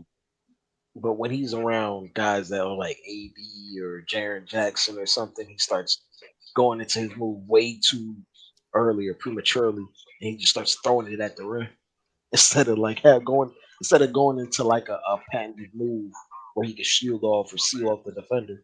He just kind of gets iffy around guys like that. Right. Can I ask y'all guys a question? What do you think about that little move he had with that little cupped it, like cradled it, and then went into his little jump hook? What was it with his offhand, or was it with his left It hand? was with his left hand. Okay, that's his. Yeah, that's his. That's still his. He's left-handed, bro. Yeah, that's Yeah, his I'm just dominant saying. hand. So, yeah. No, I'm just Yeah, saying, yeah. what did y'all think about it? I mean, I like the aggressiveness. He needs to show more aggressiveness because we're missing guys. That what 17 tonight? Yeah, Yeah, they were 17. going to him inside. Yeah, we needed that. Partially because Jaren Jackson wasn't there, and then they had a bunch of guys that didn't really have it. Like they just weren't NBA players. I think their center had a really nice third quarter though. If you were watching, like he got a bunch of putbacks. He had like a couple of Mhm. jump hooks. It was like Yeah. he was kind of keeping them in the game, even though they were missing shots. So Mhm. like they were. They're not NBA players for sure, but they have an NBA coach and they play real hard. Is that dude from New Orleans? The Their Jimison center, cat? Yeah. I don't know. I'm gonna look him up. But listen, the point that I was making before, is so he's from Washington. He played for Washington and Memphis this year, and no other experience. But the point that I was getting with the shot fake, with the pass fakes, they were manipulating our defense by just doing that, whereas they could do that, get our defense to fly away, drive, get the defense to collapse, and then kick out to the perimeter for Luke Kennard, who was just spotted up for 3, bro, and it just looked like it looked like those were design plays, but they were not, bro. They were just, that man was relocating on the perimeter, bro. A lot of it was just playing by feel and basketball IQ at that point because they didn't have enough time to be learning all the plays and developing chemistry with one another because they don't even know one another. Let's be real. Like none of those players They've been together now for about a week or two now, 2-3 weeks now. If that, a week maybe. Man. But did y'all see Memphis's point guard? They had a point He was guard. a hell of a point guard in college. Yeah, him and Jalen Brunson look about the same height, bro. You know what I'm talking about? Yeah, they got a dude listed at 5'8" too. Is that no? Not the 5'8" point guard. No, because Jalen, Brunson's not 5'8", man. Brunson 5'10". Yeah. Well, no. Yeah. Well, okay. All right. But yeah, I think Memphis, man. I think they exploited a lot of stuff in our defense, but the thing about the defense is, even though they exploited and showed a lot of stuff, our energy was insatiable, bro. Like I feel like our defense is a championship level defense, right? And the guys that we had in that defense tonight were not all elite defenders. Yeah. Right. Like you got elite defense from, and I'm not going to say all night long because he was inconsistent defensively. That Dante probably could have did a few things better, but you can't, bro. Being a two-way player in the league is hard. Scoring 30 and playing elite defense is hard, bro. There's a reason why Kawhi was always hurt. Yeah, it's hard doing that, and so I'm not picking on Dante because y'all know that's my guy of all the Nova guys, man. That's the one, you know what I'm saying? That's my heartstring right there. But man, I think once we get healthy, I think this defense is going to be a top 1 defense, right? Top 2 defense. I still feel like though the piece needs to be added, bro. Yeah, we can't go through these lulls of stagnant offense. Even if you have a top 1-2 defense, it's a Yeah. scoring league because at any point teams can rattle off 2 or 3 threes, and you're in a hole even though you're playing good defense. And you have to coach, and your coach has to. That's what I was telling Lee. Like Lee, remember during the summertime, I was trying to tell people that you can't judge Tom Thibodeau on everything he does because of situations. Remember, everybody was like, "Fire Tibbs. Tibbs ain't the guy," and all of that. And I was like, "Yo, I understand we don't like Tibbs. Like, I don't like everything that Tibbs does, but I don't dislike everything that he does either." I think, for instance, I think the way you coach the game in a 6-possession game is coached differently than a 3-possession game. I agree. Right? And like what Dre said, right? If a guy or you, it's as simple as this: you come down, miss your 3, they come down, make their 3, you turn the ball over, they come back down and make their 3. All of a sudden, it's a 3-possession game. Now you got to coach different. Your substitution patterns may be different. The way you view the game, depending on how much time is left in the quarter or in the half, how many timeouts you have, how tired the guys are. Is it a back-to-back? You know, all these things you start coaching differently because you have to be aware of everything. How many fouls your guys have, who's available to you, who's not. That's why NBA staffs are so big. Yeah, man, all these different things, bro. Yeah, all these different things. That's why, you know, I understand that Tom Thibodeau, I think Tom Thibodeau gets a bad rap for his offense. And the reason why I say that, and if y'all could just bear with me as I ramble for like 30 seconds or so. Take your time. I think we have to look at it in terms of skill sets, right?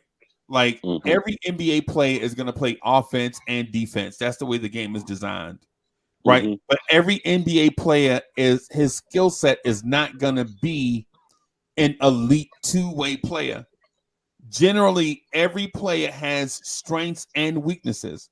Right. And I hate to oversimplify it, but sometimes we have to oversimplify it because at times when we have the general conversation, we assume that everyone is a 2-way player, and they are not. Right. In the case of Josh Hart is not a 2-way player. He's not an offensive player or a defensive player. Josh Hart is a transition player in the middle. Right. He's that guy, the glue between everybody. Like, he's not going to snap you off on offense. He's not going to ISO and cross you over and go baseline dunk with the opposite hand. He's not going to do that, right? And he's also not going to get on to defend Devin Booker and hold Devin Booker to 2 of 7 shooting in the third quarter. He's not going to do that, right? And so with that said,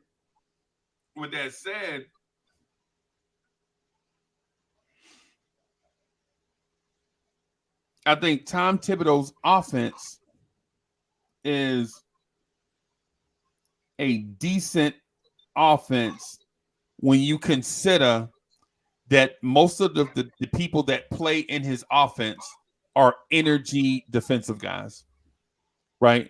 Outside of Brunson and Randall, everybody else, for the most part, OG Anunoby, Hartenstein, DiVincenzo, Josh Hart, Precious Achua, everybody else, for the most part, are defensive energy guys that can score in the flow of the game, but they can't create. And y'all know Deuce McBride. Y'all know these players are Quentin Grimes. Y'all know names. And so what happens is the framework for an offense is there, but the personnel in it is different. Like, for instance, if you take out OG Anunoby and Dante DiVincenzo out of Tibbs's offense and insert Jaylen Brown and Jason Tatum, and they run the same offense, we'd be like, oh my God, Tibbs, this offense, oh my God, Tom Thibodeau. This offense looks crazy. Right? It's the same thing. Like when the Giants had a head coach named Ben McAdoo one time, right? And he was out there running that short gun, Vince Young, Green Bay Packers, quick decision, get the ball out your hand type of whatever. Oh, I'm sorry, not McAdoo, not the dude with the terrible haircut. The dude before him. Shermer, is that his name? Pat Shermer, is that name sound familiar? Core tries to suppress these memories. I don't know about him. You talking about what's the dude name? Shermer. He was a coordinator. I don't think he was a head coach. Yeah, he was your head coach. Y'all fired him and hired Bob McAdoo. That wasn't we had that dude from the Patriots. No, you fired Bob McAdoo and hired Joe Judge. I'm talking about the dude that was there before them. That was what's his name? Shermer, that's his name, bro. Yeah, Pat Shermer was hired by the New York Giants as their head coach to replace Ben McAdoo. He was after. Oh, okay, he was after. Okay. Yeah. Okay, my bad. Yeah, my bad. Yeah. And so Shermer, basically, they ran a similar system, like the short gun, hurry up, get the ball out your hands, stop getting Eli from getting sacked and all this stuff. And what happens is when the Green Bay Packers ran that offense with Devontae Adams and a star-studded cast at receiver, the white dude, what's the white Jordy Nelson and all of them, Randall Cobb and the big tight end from New Orleans. Remember the big Jimmy Graham. Yeah, when Green Bay was running that offense with Aaron Rodgers, you're like, oh my goodness, this offense. But then when the Giants ran that same offense with the guys like with Eli and all that stuff, Eli Sterling Shepherds and whatnot. Yeah. The wrong person, the right type of offense with the wrong personnel. The personnel didn't fit. So when I talk about Tom Thibodeau's offense, I understand. Listen, when I talk about Tom Thibodeau's offense, I'm a student of the game. Like when I'm in this office, right? And what I do while I'm working, I'll be playing YouTube videos. I'll hit y'all up all day. Like, yo, did you see B-Baller Index YouTube video about the Knicks? I just have it playing like over here while I'm answering these. While I'm there are definitely good aspects to the offense. It's just who's on the court. Right. You can't really get to the things that you want to get out of it. Like the fact that Dante can get so many open threes and teams know he wants to shoot it, right, speaks to the fact that there is an offense, and parts of it is there's a skill set between Hartenstein getting guys with his dribble handoffs and creating and like mitigating the fact that we have no spacing on the court. It speaks to the fact that Quentin Grimes is a ham sandwich. Let's start right there. Clear. Let's start right there. Right. Clear. Right, because and the thing is for years I've been going back and forth on Grimes. Is he a ham sandwich? Is he a talented young player? Is he a ham sandwich? Is he a talented young player? And the thing that I'm trying to figure out is how does Dante DiVincenzo Lee, and think about what I'm about to say, bro. Think about what I'm about to say and how ridiculous this is. How does Dante DiVincenzo walk in off the street and before his first full season as a Knick, before the trade deadline, this man is shooting 15 threes a game? But the guy that you handpicked to be in your offense and has been here for years is scared to shoot it. Dre, am I wrong? How many conversations did we have? You remember when cats used to be on my neck? They used to be like, but Uncle Freezie, Tom Thibodeau got to run the offense through Quentin Grimes. That's why he don't shoot. And Dante DiVincenzo just got out of orientation. Dante DiVincenzo just left human resources, bro. Right? He don't even know where the break room at, right? And he's shooting 15 threes a game. You don't even know what a soda machine is. He don't even know where the soda machine is at, bro. Dre, you know what that speaks to? That speaks to, for one, Quentin Grimes ain't it, and two, he doesn't have confidence either. Right, and the second part of that is that Knicks fans like myself and like some of y'all in the chat, I'm not throwing y'all away.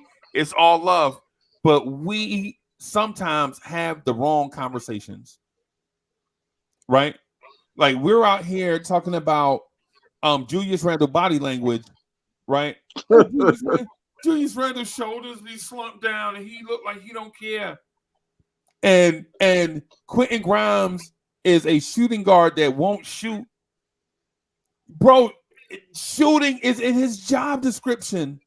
At least it's supposed to be. Right. But then Dante DiVincenzo comes in with no cachet. Nobody knows who Dante DiVincenzo is. All they know, that's Jalen Brunson's man. Right? That's Jalen Brunson's man, right? And he come in the door jacking threes. Like, yo, I know this is what the offense need. And when I'm hitting, I'm going to keep shooting. When I'm missing, I'm going to keep shooting. And going to the basket. Yeah. Yeah. And getting to the foul line. That's what I'm saying. That's what I'm saying, Lee. That's why, like, sometimes Quentin Grimes went into the offseason and just worked on catching and shooting, and that's it. And thought, like, okay, I'll just be spoon fed. Like, when you look at Dante's transition, Dante went from straight catch and shoots to actually moving all over the place and creating offense for himself and others. Shooting the ball from anywhere. There are no preferred spots. You got to be a great shooter from everywhere, bro. That's what makes you a great shooter. Right? And I'll say this to that point, though, Freezie. I don't know where Quentin Grimes is right now mentally or where he might develop into, but right now, Dante is in his prime. He is 27. Yeah. He's been in multiple systems. He knows what it takes to win at the highest level. He's seen it firsthand. Even though he never got to participate, he saw it. And he soaked up that with the Bucks when he was hurt. And then he went to a winning culture with the Warriors, and he saw it firsthand every day what confirmation. What the requisite amount of work is to reach that next level. And he came here on a nice contract, and he stepped up every time we've asked him to. But that's why they brought him here. Yeah. Because of those experiences that you just mentioned. Mm-hmm. That's why they brought him here. And listen, and the thing is my thing is, I think sometimes that's why sometimes I was talking to Coach Malpeak about this earlier. Like sometimes I'll be on a panel and when it sound like echo chamber, I just get quiet and just sit here because it's like echo chamber. Like everybody's saying the same thing all over and over again in different languages. Right? Like people be like, yeah, I'm excited. And then somebody else will be like, excited am I? And then the other person will be like, excited I am. And am I excited? Everybody's saying like the same things like echo chambers. I just, relax because somebody turned into Yoda. Yeah. You caught that reference, right? So I think some of the conversations we need to have is how does Dante DiVincenzo get the greenest of all green lights ever? And Quentin Grimes did not. And it's funny, Freezie. Is it a Quentin Grimes thing? It might be a Quentin Grimes thing. It might be what's in the practices that we don't see. Because I remember listening to a telecast, and they were mentioning they were tracking Deuce McBride's makes in practice, and every day his percentages were going up Right. and going Yep. up, I remember that. going I up, remember that. Yep. going up. And that led to Tibbs like being like, okay, he may not be a point guard, but we need his spacing like Right. desperately. So I'm just gonna keep using him, and hopefully he gets aggressive and just keeps shooting. I'll worry about the playmaking at another point, but this is the best I got for right now. Right. So I'll use that. Whereas he's probably lost faith in Quentin Grimes because he hasn't shown much in the times that we don't see him. Like we're like talking about what we see on the court, on in the garden, or we see on the road. But Tibbs sees other things in the practice facilities that we may not see, and sometimes there's overlap, and you see why Tibbs has been more hesitant, and you see why Tonte has been given this leash. Because if he's shooting like this in regular games, I know he's tearing shit up in practice. Yeah. Like he's probably killing Quentin Grimes directly. Right. When the ones go against the twos, he's probably ripping Quentin Grimes' head off. Right. Right. Yeah. That's no problem. Yeah. My bad, Freeze. Go ahead. No, go ahead, bro. No, I just had to get that part in. I feel like Quentin Grimes. I feel like Quentin Grimes, you know, when you said Tibbs has lost confidence in him, Quentin Grimes has lost confidence in himself. Yeah. That's where it's at. You know, it starts with you. It don't, you know what I'm saying? It starts with you believing in yourself, and that young man has just lost all of it. Period. And I think he's rebuilding some. Yeah, he's gotten some I back. agree with you. He's gotten some back in the bench. Yes, because he's like his defense is still his defense. Yeah, I think Like he needed that hasn't gone anywhere. He needed a respite, bro. Sometimes I call it the tea kettle theory. You know how you ball over to the point where, like, if you ever watch the tea kettle, right? The tea kettle doesn't get hot when it start hollering. The tea kettle is already hot and balling over. By the time you hear it hollering, the stuff on the inside is balling hot, right? Like people like look at the tea kettle when they hear that tea kettle hollering. Ah! They think the tea kettle just started hollering. Nah, man, that tea kettle had been balling for a while to the point where, you know what I'm saying. And so that the point that it's hollering is the respite. There was too much dip on his chip. Yeah, probably. Like we went from he was very good for us in the playoffs and the times he did play, and he was very good defensively. But we went into the offseason, came back. Brunson hit another level. Randall has seemingly turned a corner, right? Right. We ain't got time for you to get the hiccups and the heebie-jeebies. We just don't have the time right now. We're not afforded to let you work through your growing pains because let's be real, a lot of guys in the league still have, if you're a role player, you're probably still having growing pains up until year 3, 4. Like Dante, we know he wasn't very good at times in his 3rd and 4th years. And then after that he battled injury. So the guy we see now is he played too fast. Remember, Dante DiVincenzo early on played the game too fast. He had one speed. Yep. Yeah, and he depended on his athleticism. That's why he was such a bad finisher. Whereas he's a lot more calmed and controlled now, where you're seeing him hit his floaters and his reverses and all these kind of seemingly fancy moves, right? But when you're slowing it down, it's when you're playing with pace and your own tempo. You can play under control. Yeah. And when you look at Grimes, especially when he drives, he's like rushing everything. And if you notice, he never goes to his left hand to finish ever. He'll come across his body to go back to his right hand. To throw it up with the right. And the one thing I don't know if y'all remember Rob the Nick, the OG, me and him. Yes, sir. He and I, every time we go to a game, whether it's in Charlotte or Atlanta or DC, wherever we at, right? he and I legit tried to drink up all the light beer in that state. You know what I'm saying? But all the Bud Light. But anyways, he kept pointing out to me Kelly Oubre shaded him right to force him to go left, right? And Grimes kept putting that ball on the floor, going left, going baseline, and getting to the rim. But he only tried to yam it one time, but he did it like 8 times. Like the previous times, Grimes would go left, drive baseline. That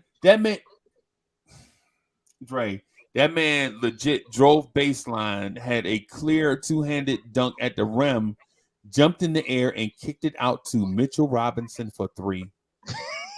I remember that. Bro, we were like, what are you? Yeah, first of all, but there's so many times you see him drive to the rim and the left hand layup is right there for you.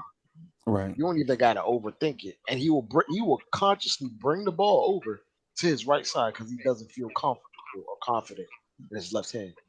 And if you're at this level as a guard, you need both hands to fit in play. Unless you're 6'8" and hyper explosive, you need to be ambidextrous. Yeah. Or Unless if you're Vince Carter, you don't need a left hand, Yeah. right? Michael Jordan. Yeah, man. Yeah, man. But that man is terrified to use his left hand. I'm Or trying contact too. Like he's scared of the contact. contact thing is what I was going to say to you. That man feared contact so much. Now the thing about contact is people that usually fear contact everywhere. But Quentin Grimes is the contact king. In that very same Charlotte game, I thought Kelly Oubre was gonna snuff him, bro. Bro, I watched. Now this one I didn't see in person. This one I saw on television.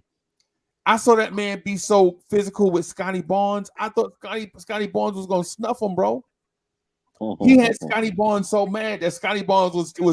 You could tell Scotty Barnes wanted to just punch him in the throat, right? But how are you that physical on defense, and then on the offensive end, you shy away from the contact? He's one of those practice guys. He does his moves. He doesn't do his moves in practice at full speed, so he doesn't have the confidence in it in the game. Right. That's why these dudes have to do open run. These dudes have too much skill. Carmelo Anthony said it a few months ago when he was talking about his son. He's like, my son will never be able to beat me, man, because I don't be in the gym with skill trainers, man. I just hoop. When I was his age, I was going around the city just playing against everybody. He was his own skills trainer. Yeah, through experience, through experience and repetition, like, you know. But yeah, man. I'm sorry, Lee. I didn't mean to cut you off, man. The thing with Grimes, you good, baby.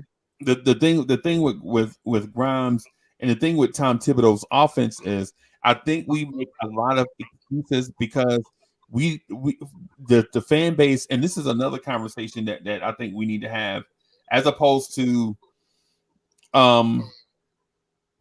bashing whatever our go-to excuse is. Instead of using our go-to excuse for whatever, I think we need to look at this, Dre. I think we have to look at this, consider this as a part of the conversation. Why do Knicks fans shy away from adding top tier talent?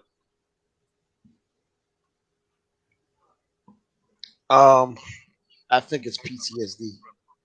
It's the McDyses of the world coming to the Knicks and completely getting hurt. It's the Amaris coming here and playing well, I might add, and then falling apart.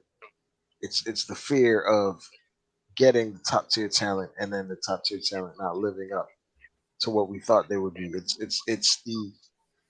the getting Eddie Curry when he's performing at an all-star level and then he immediately has these heart issues. He just can't piece together his career. Again, it's PTSD straight up. I gave you just 3 examples of supremely talented guys coming here. I could give you even more. I could give you Stephon Marbury, where we got him in his prime and it just fizzled out. The coach wasn't right. Yeah, I mean, yeah, the coach. Yeah. It wasn't just injuries, but there's other things that go at play where he wasn't necessarily meshing with the culture at the time. There's a laundry list of players that we've gotten that were Steve that appeared. Francis was washed when he got here. Remember when we got Anthony Randolph and we thought he was gonna be special? Oh, I used to ball with Anthony Randolph on 2K, bro. Yo, you couldn't stay a super athlete, 6'11", little handle, little jump shot, bro. Fast, fluid athlete. Yeah, him. You remember Stromile Swift? Oh my God. Yes. Stromile Swift used to put people in the rim. You remember Tyrus Thomas? Yes. Stromile dunked on Tyrus Thomas too. Them two are some of the most violent dunkers. Yeah, I remember Jonathan Bender. Remember Jonathan Bender? God bless him. Yep. Yeah, his knees, unfortunately. Yeah. Well, he was a pacer. He used to when he was healthy, he used to just destroy teams. He was and the funny thing is the Pacers valued him over a dude named Al Harrington. You remember Al Harrington? Yep. They thought Jonathan Bender had more talent than Al Harrington. And by the time we got Al Harrington, he was washed. Yeah. He got 40. He got 40 for us a couple times. Yeah. But I guess the point that I was getting at with that is I think Knicks fans as a rule, we believe our fan base believes in the one man show, right? Like think about it, bro. Our fan base believes in the Reggie Jackson theory. Mr. October will win it in October. Man, those Yankee teams were stacked. You hear me? This is not Reggie Jackson and Billy Martin arguing Reggie Jackson batting 1,000. Nah, man, those teams had Bucky Dent, Craig Nettles, Mickey Rivers, Chris Chambliss, Thurman Munson. Those Yankees teams were stacked. And Reggie Jackson was the difference maker. Reggie Jackson did not carry those teams. Like people think, like Dre, you're a Yankees fan, right? Think about all the play me like that, Freezie. Don't brag, bro, about the Yankees, right? Yankee fans, they will start bragging in a heartbeat, right? They will, but I'm a Mets fan, fortunately or unfortunately. God, yeah. Blorange Tears, bro. You know that the channel was supposed to be a Mets and Knicks channel. That's the reason. One of the reasons why it's Blorange Tears. But anyways, my point is after we won championships, somehow we bought into the one man show theory. Bernard King here hooping, no help. Patrick Ewing here hooping, no help. Carmelo Anthony here hooping, no help. Right? My thing is in championship, in team sports, you have to have multiple stars. And when I say stars, I don't mean very good players. Right? When I say stars, I mean all-star game caliber guys that the league and people around the league recognize as stars. And fear. Yes. Right. And I think as a fan base, we don't buy into, what I'm saying, it takes a village to win a championship. We buy into the go get me LeBron, and LeBron will win us a chip by himself. And LeBron told you himself he can't do it just by himself. Right. It's one of those things like Knicks. It feels like Knicks fans are cool with just having the Iron Man movies. Oh, just one superhero. Nah. We need the Avengers. I'm tired.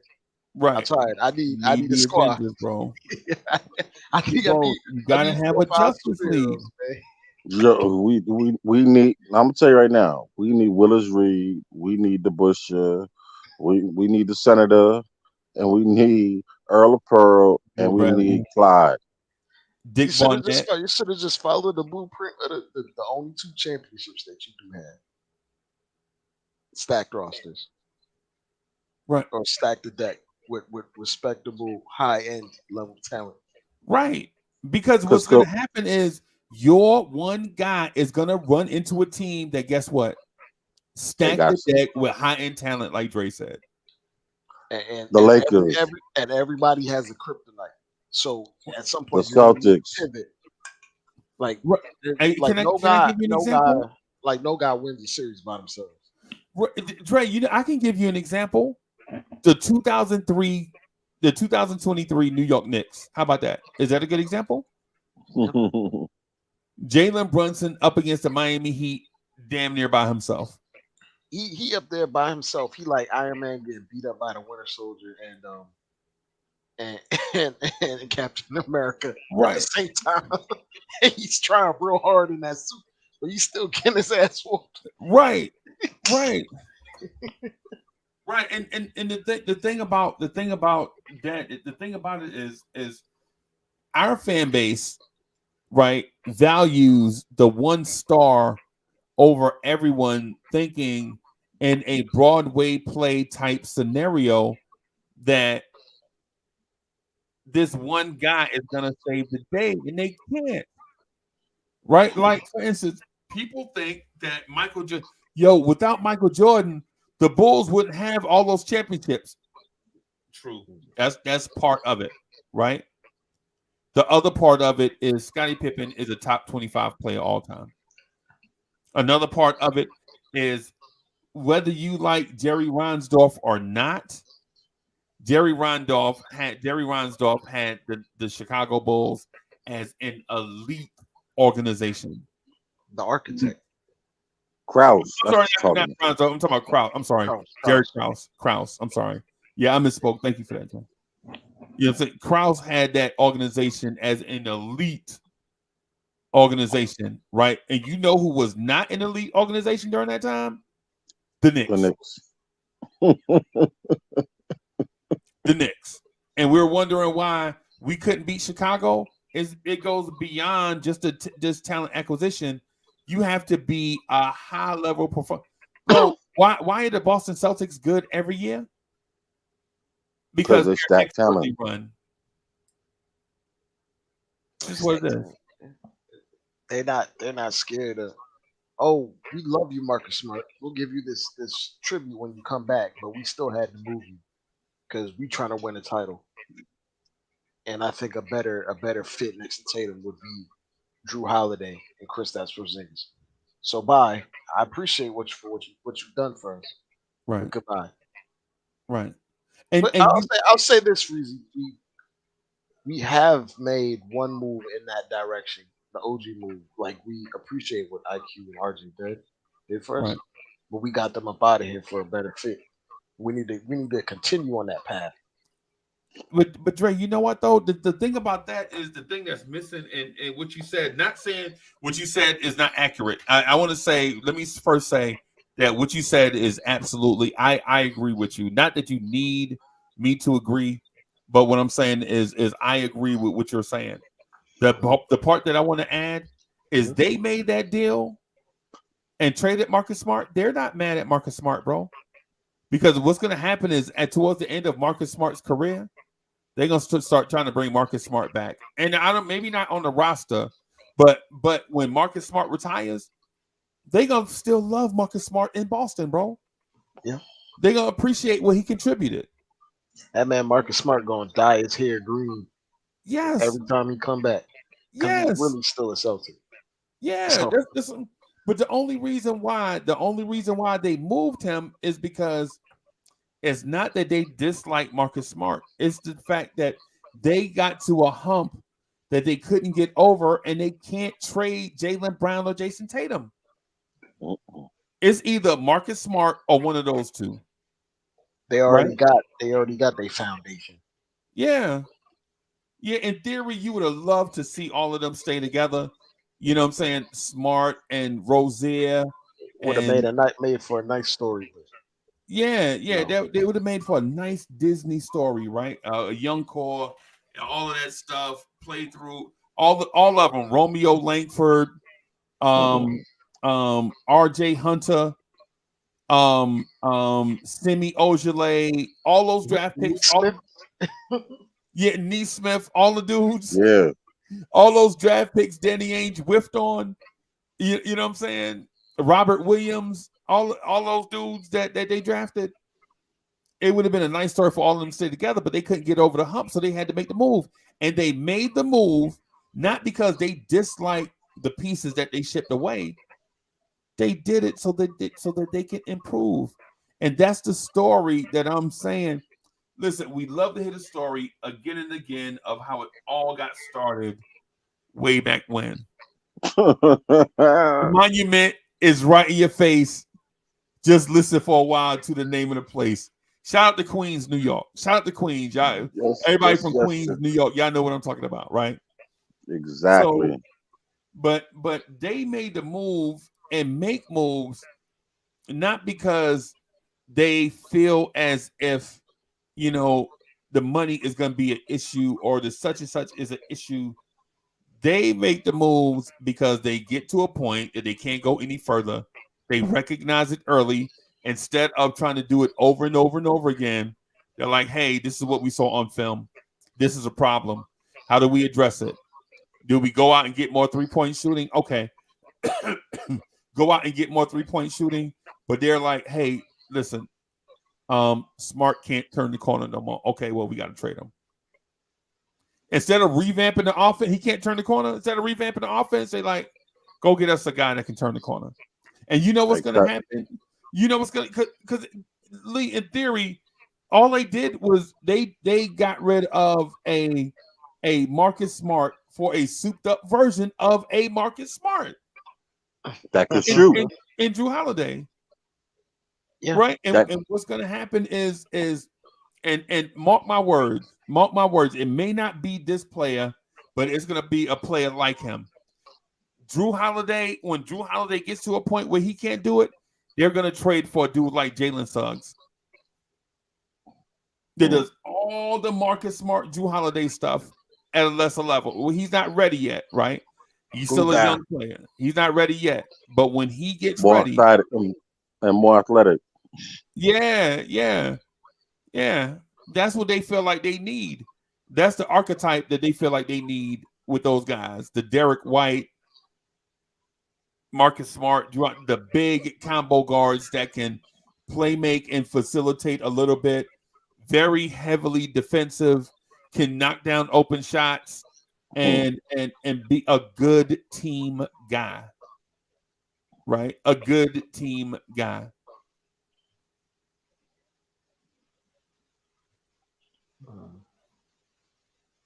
Yeah. My bad for ranting, man. Nah, you. My bad for ranting. I understand your point 100%. It is, you can't be afraid. You can't be thinking about what's the worst that's gonna happen. You got to keep making moves, and to that point, we don't have the highest paid analytics office for no reason. Right. And I showed Freezie something out earlier today where like the Knicks constantly have conversations around the league, not necessarily to even move guys, but just to see what the value or players are around the league, what they can view, like just to test the market, right? Right. But if you're gonna be doing all of that, you better have something in mind, a target in mind after doing all of that window shopping, essentially. Right. All that inquiring. Yeah, like yeah. So it's one of those things. Like I think, and I do think they're gonna make a move. Don't get it twisted. I think they're gonna make a move. I don't know what move exactly, but if the RJ and IQ trade show me anything, it seems like they know there's a limited amount of time on Brunson's timeline. You have to maximize it. Right.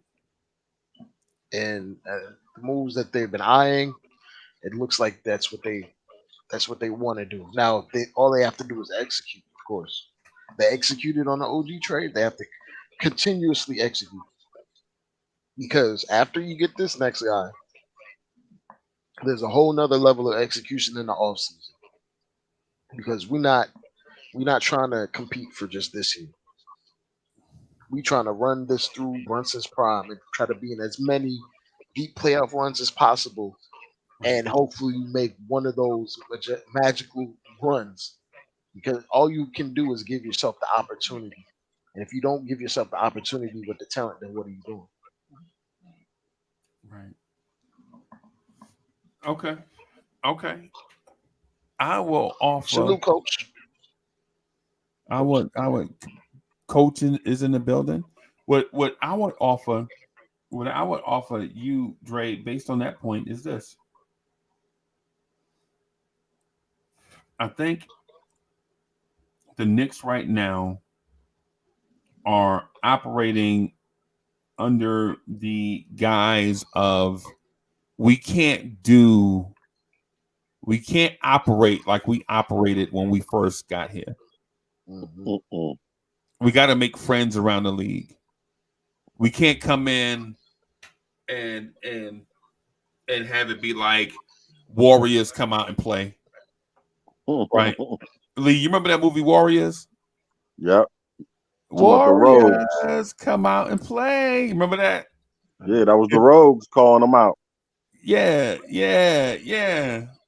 And so the thing is with the front office, I think a valuable lesson was learned up front that you're not just gonna step into a world, right, and then think the world is yours, right? You have to step when you step into a world, right?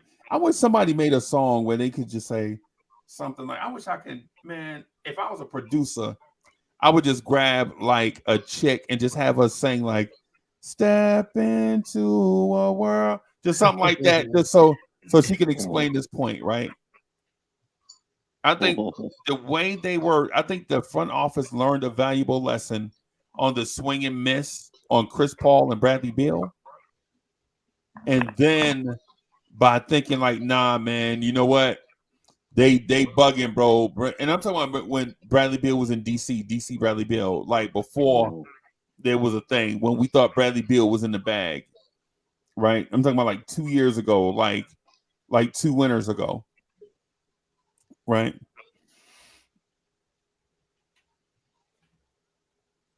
I think what's good? Let me finish this point just real quickly, and I'll move out the way. I promise. I think they learned their lesson by getting their wrists, like the slap on the wrist, and then I think the Donovan Mitchell thing, being embarrassed in public, got them thinking that they need to reassess how they do things. And since then, I think you have seen them more buttoned up, right? You've seen them more buttoned up and more willing to play along with other front offices instead of stepping into this thing saying, getting some Louisiana rapper to say the man is right here. We here. And that goes to say that was that lack of humility that we had walking to the door. Basically saying that, oh, we the Knicks and I can do whatever I want. Hello. This is me. Hey, I'm Leon Rose. Why can't I used to represent half these cats out here. You know? But you know, it is. Yeah. The cats around the league are not gonna bend to me just because you're the Knicks and you did this, that, and the third in the past. Right. Salute, coach. Salute. What's up, Yeah, coach? man. How's it going? Corey Lee, Dre, Chat, Salute. Unc. You. I'm liking that. So I'm liking that background over your shoulder, brother. Please, baby, please. I know it's wishful thinking. I'm trying to will it into existence. styling, profiling. Stranger things have happened, so can't rule it out quite yet. Right. I was getting kind of worried because Atlanta started winning some games. Yeah. Yeah. And I mean, Cleveland, what in the world? Yeah, they won't lose. They just can't lose. I feel good though against them still, personally. Oh yeah. I'm not too worried about them. Like if it came down to it, Freezy, if the Bucks keep tailing off and it came down to it, and we're like the 2 or 3 seed with them, then we definitely going to the Eastern Conference Finals. That's how I view it. If Yeah. we're healthy, That's all, that's all we got to be. If we stay in that 2 or 3, we meet them green fellas in the final Eastern Conference Finals. That's straight. mm. Boom, boom, boom, boom, boom. Dre, Yeah. What's up? you need to send them some bitters, man. The Knicks, you know, send them some bitters. I'm sure you guys already talked about this, but Share your take on it, man. the ankle, what they say was just a little precautionary. It may have been precautionary. We don't know yet. We don't know everything yet, but Mhm. I sent some tweets to Freezy from the beat reporters that were there, and number one from Fred Katz said Jalen Brunson left the arena walking out on his own, no crutches or anything like that, and Ian Begley Hmm. said, for what it's worth, both Jalen Brunson and Josh Hart walked out of the locker room area at MSG without noticeable limp, and then there was another quote from Dante DiVincenzo tonight, and he said, and Freezy said, you can't really trust the players, but I'll just throw this out there. What Dante said tonight. Dante asked about Jalen Brunson's injury. Quote, playing with Jalen for so long, I asked him, are you good? And he said, I'm good. DiVincenzo didn't seem overly concerned about Brunson's Mhm. ankle, which he appeared to sprain in the fourth quarter of the New York Knicks win over the Memphis Grizzlies. Yeah, for So, me, not to cut you off, Kurt, but if it was up to me, I would punt on that Mavericks game and get guys ready for Saturday. I would just punt. I would just play a bunch yeah, of the I two mean, way for players, me, super guys. like he's the kind of guy who, um, I think his ankle flexibility is really good. That's actually a thing. Um, I'm sure the way his daddy worked him. See, cats that are like me and Freezy, and I'm sure Corey Lee, like our age, we used to do this thing called play outside, Right. and like we busting our ankles like on the daily, Right. like potholes and holes in the ground. Some of them we dug ourselves.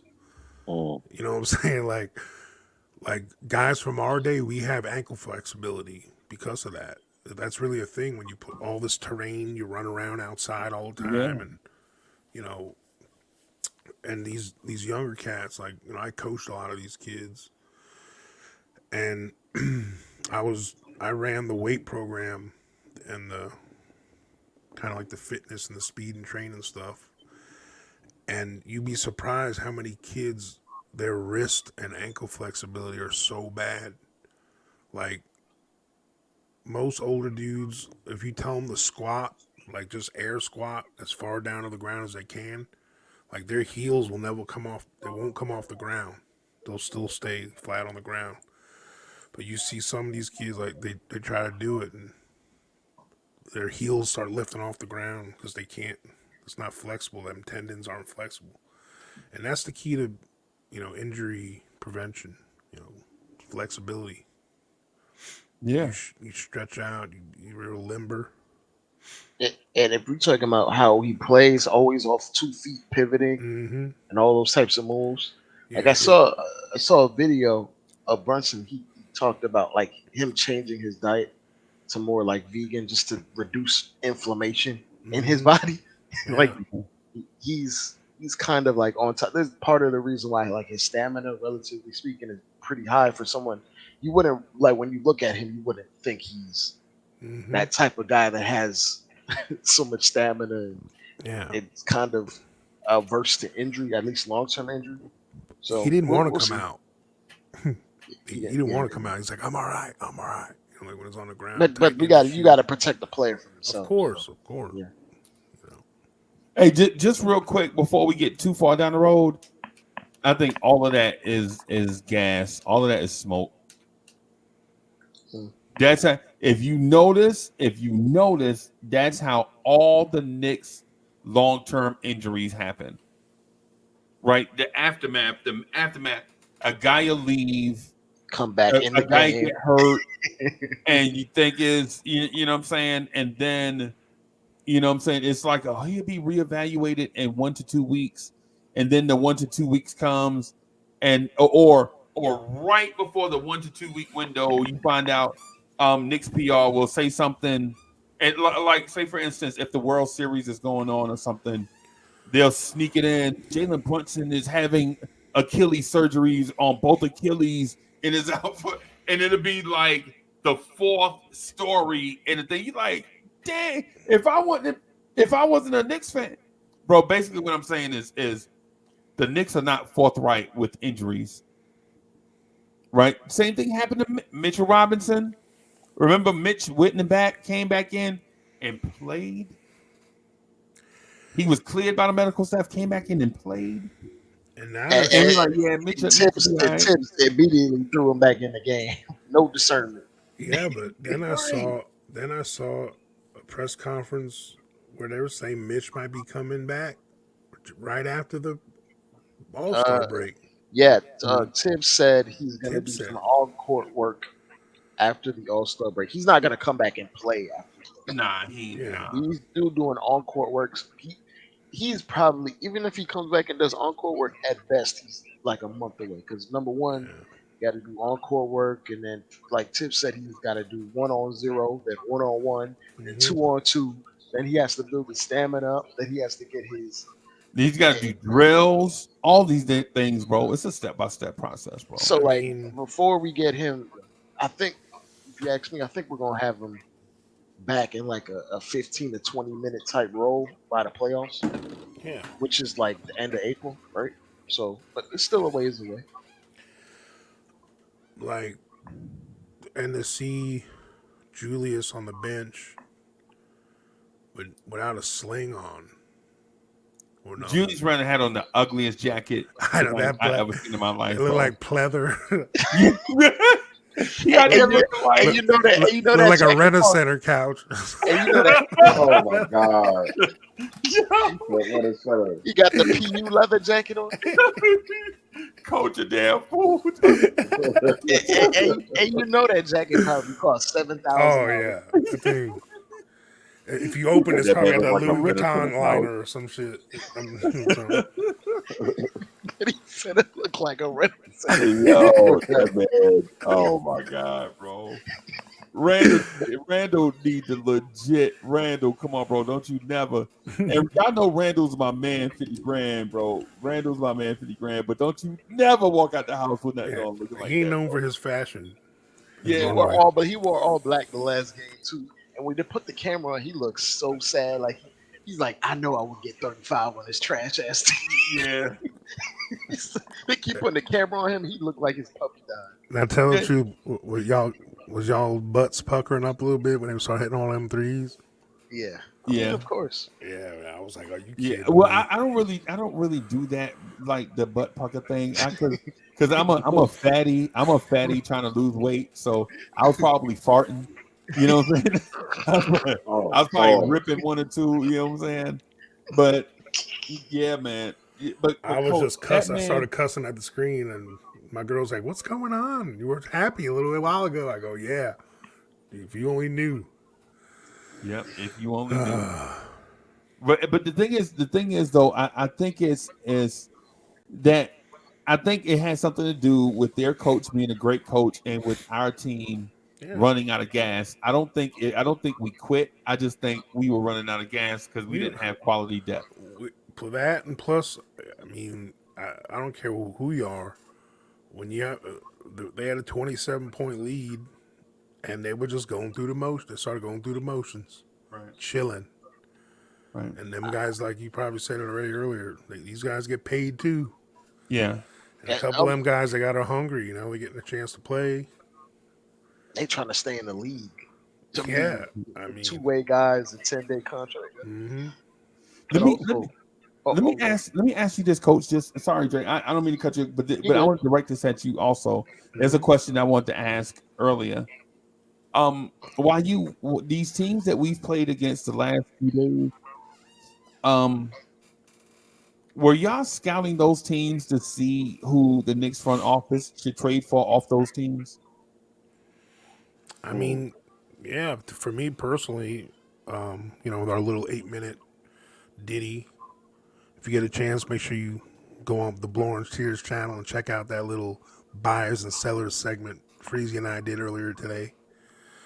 Well, yesterday, technically. Yeah.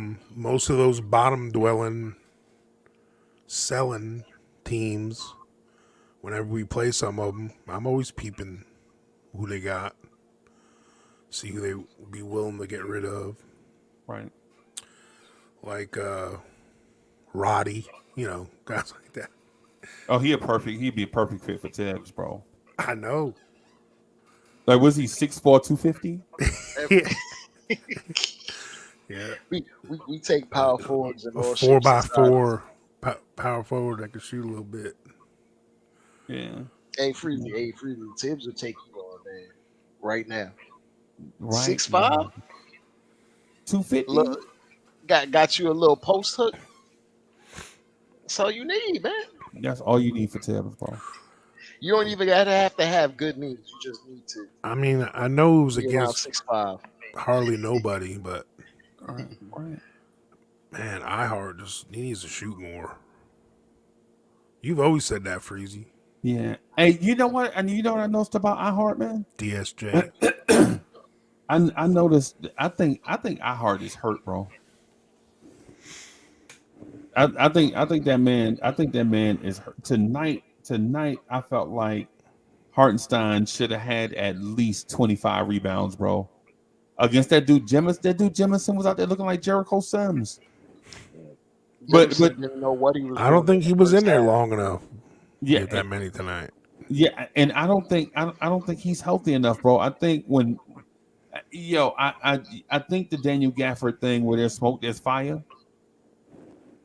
Right? And I'm not knocking Hartenstein. What I'm saying is I think that man is probably playing at 65%, bro. But you can't sit him. I mean, you couldn't sit him tonight because if you sat him with Jericho Sims out too, that means your center position would have been Precious and Taj Gibson. Oh my God! I mean, he's tough, man, for sure. He's been playing back. All the 7-footers in the league play banged up. Period. Yeah. Yeah. Any position. None of them are healthy. Just real quick. I'm just say this real quick. In sports, any position that has center in it, any position that has center in it is always going to have injuries. Always, bro. Because they are in the center of action, bro. Whether it's center field, right? Whether it is center in football, taking on most of the centers in football block the heaviest dudes on the field every snap. Mm-hmm. The center position in basketball. A car crash every snap. Every snap. Hockey centers in hockey, they stay dinged up, bro, because they are two-way players. And they're getting deflections hit up off the center back in soccer. There's that middle defender. Right. All the action is. Right. All the time. When you're in the middle of the action, bro, you're going to stay dinged up. So the thing with Hartenstein, and Coach, I was going to try to talk to you about this after the trade deadline. It's one of the things I have on my notes I was going to talk to you about is Isaiah Hartenstein, the NBA's most improved player, right? And probably not now. We'll probably have to table it now because he's dinged up and all of that, right? But there was a stretch where I think that man was averaging like 16 rebounds a game coming off the bench. And so I was going to try to have that conversation with you, but I think we probably need to table it for now, or we may just have to discard it, right? Because he's not playing like he played in November and December, and I think it's because he's gimpy. Mm-hmm. But I thought that man was definitely making a case for the NBA's most improved player, and I know that's an award that's generally designed for scorers So, for scorers. But Isaiah Hartenstein was a journeyman big on multiple teams before he got here. That didn't get a chance. He got here. He was the backup, played the good soldier last year, right? And then this year when he got his shot, that man had Dre. What's that man? That man has like what 4 20 rebound games already this year. yeah. You had one recently, like a couple games ago. Yeah. But when you're injured, you're not consistent. So Yeah. you'll have a great day when you're injured, and sometimes you have a terrible day if it's a lingering injury. Right. Coach, do you think that man has a case for being the NBA's most improved player? Hell yeah. I mean, just the thing is usually those people that give it to, like, the first and foremost stat people always look at is the scoring. Yeah, it's biased to scoring. And unfortunately, his scoring isn't at a clip enough to be sexy, Yeah. It's funny. He should be considered for All NBA defense, though. That's what he should be. That's what he should be considered for. Right. And like whenever you see these stats for like most improved player, the first thing they drop is the jump in scoring from the prior year. That's literally the first. Like, I was watching the game tonight. I think it was the Bucks against the Suns. By the way, the Bucks lost, so I think we're in the 3rd seed right now. Right. It was like, yeah, it was like they showed like the guy from the Nets, Cam Thomas. They were showing like his point differential, like spiking 10 points. And then they show like a few other players, like the biggest jump from prior years. That's usually, and then when you compare that to like at Vegas, who's going to be most improved, that's usually the odd indicator, like in terms of guys. Like, I think Randall kind of went that way too, where he had a spike in all his statistics across the board, where it was more than just points, so it helped him out. But I think though the award favors guys who have that 1 year they jump from being just a role player to being a feature guy in the offense, and they go from like 12 or 11 points to 20, and that stark difference kind of, it makes it more like it's easier to catch, especially when it's a scoring game. Today's game, it's like all the awards besides all NBA defense, everything is catered towards the offense. It is what it is, unfortunately. Right. Or fortunately, Man, I'm so mad I can't find. It was this really cool. I thought I bookmarked it, man. It was this really awesome, like, analytics nerd page, and it was like rating all the players on each team. Like, it was even like, it has the team rankings, and it gives like elite or superstar or all-star or all this stuff. Was it Basketball Index? No, it was something with a 3, like 3B or something. 538. No, it was something with a 3. I can't find it now. I'm going in my history. Was it something that had like a list of like maybe like the top 20 most impactful player, and then it had like a statistic on the right hand side that was like, these are the most impactful players over the course of the entire season or something like that? Yeah, I mean, they even cover like the Euro League, the G League, everything. Oh, then I don't know what that is. Like, I mean, it's crazy. So anyway, long story short, for each team, it shows like what I mean. It goes across the board, all their stats, all their defense stuff, like everything, all the crazy things you can think of. And the Knicks have 4 players that are called their best players, and it goes Jalen Brunson, Randall, Hartenstein, OG, and Anobi. And then the next tier is like, um, I got to look at it again, they had iHeart as our third most important player because of everything he does. Well, the advanced analytics favor him. I think he number one in defensive EPM. Yeah. So under his next to his name, it says elite. You know, Where'd you find that at, Dre? Where he was number one in that defensive metric? Is that on defensive Beat EPM. I'll send it to you. Hold on. Okay. I'll send it to you right in a second. Let me pull it up. NBA. It's such a good site. I'm so mad at myself. I thought I just check your history. I am, but man, I looked at so many things since then. Bro, I'm talking about. NBA. This was as of 2 weeks ago. This was on NBA University. Freezie. I'll send it to you. NBA University, is that a site? No, this is a Twitter account. Oh, okay. That shows, and for this reason, defensive EPM.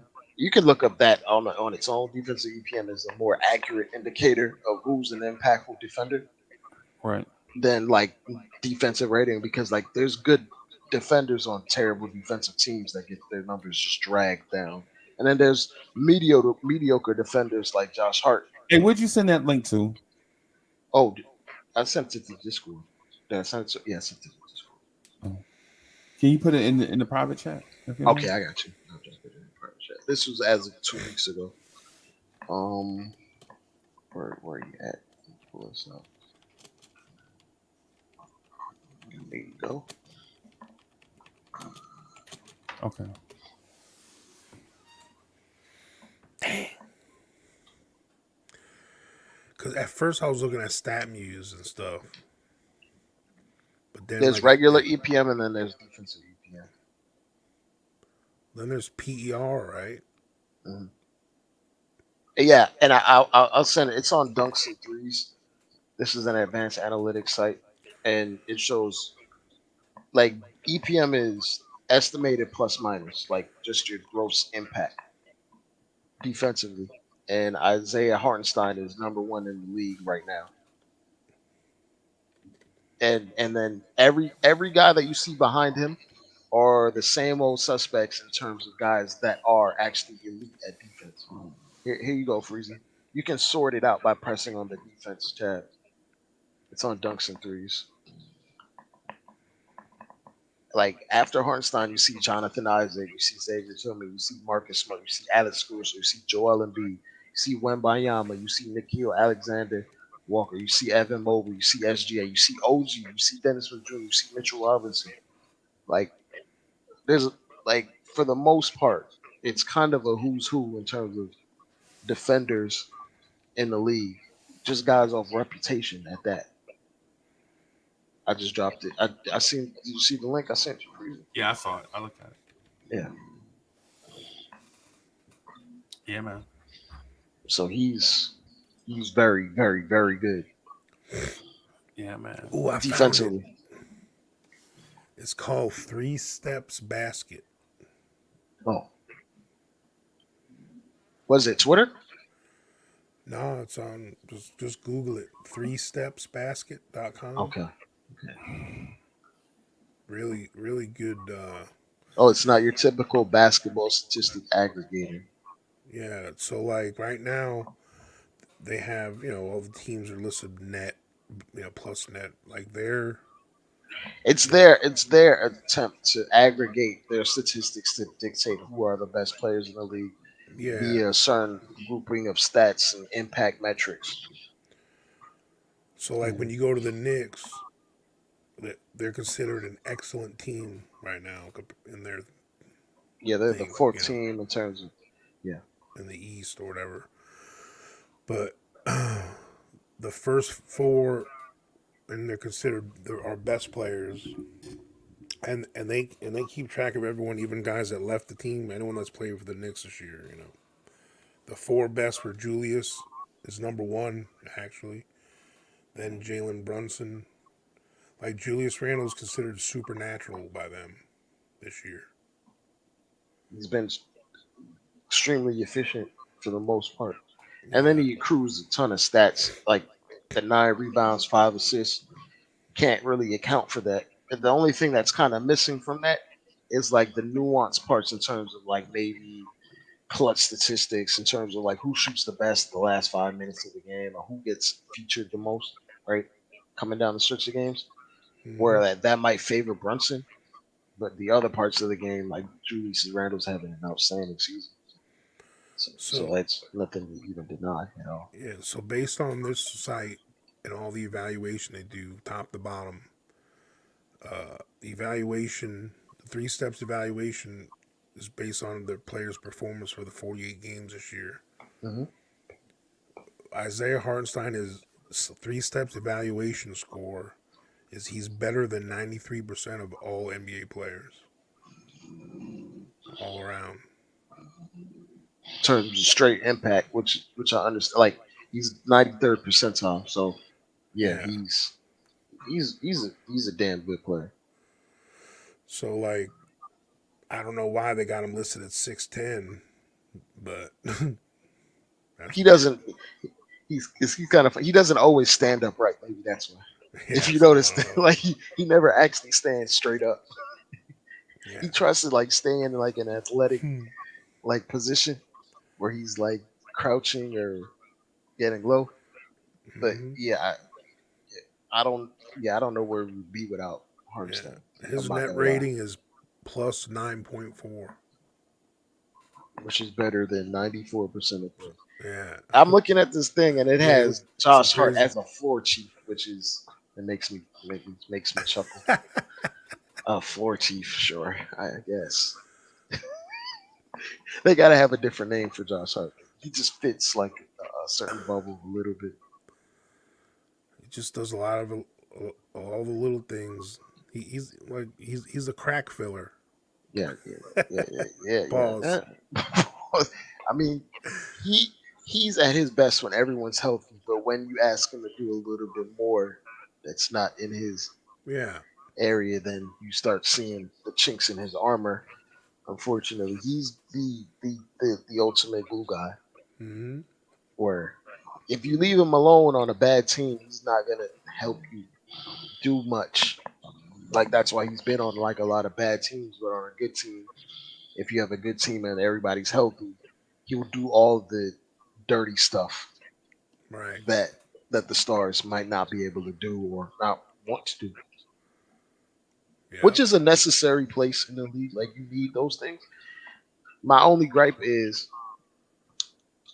teams usually don't pay for that. That's the problem, unfortunately. Right. And we're paying for it. So, like, I wouldn't have an issue with Josh Hart if he made the same money for the next 4 years. But I mean, people got to get paid. It's not my money, so I guess I got to get over it. Yeah, exactly. Is Corey asleep? And Josh Hart conversations knocked him out. My bad. But yeah, man, did y'all talk about around what went on around the league tonight too a little bit, or? Yeah. I said the Bucks lost, which I don't think. Well, we're tied, I guess, in the standings, but we lost to them more than we beat them. So technically, they're the 3rd seed, right? Even though I think the loss common favors us, I believe. But anyway, what else? Miami got beat too. Miami won. No, I'm thinking about yesterday. Orlando lost. Orlando. They got whopped. I mean, when I clicked over to the game, they were losing by like. So let me get to the nitty gritty, Coach. What do you think is going to be the big move at the deadline? What do you anticipate, Ray? What do you anticipate being the big move at this year's trade deadline? What do I anticipate, or what do For I want? us, No, in general. Oh, for the entire league, I Yeah. I think DeJounte is going to be a think Laker. wherever Murray goes is going to be the hot pick. You know, For some reason, I Um, think DeJounte is going to be a Laker. Unfortunately, I think some of y'all are going to be surprised. I mean, you've been hearing it from me for a couple weeks.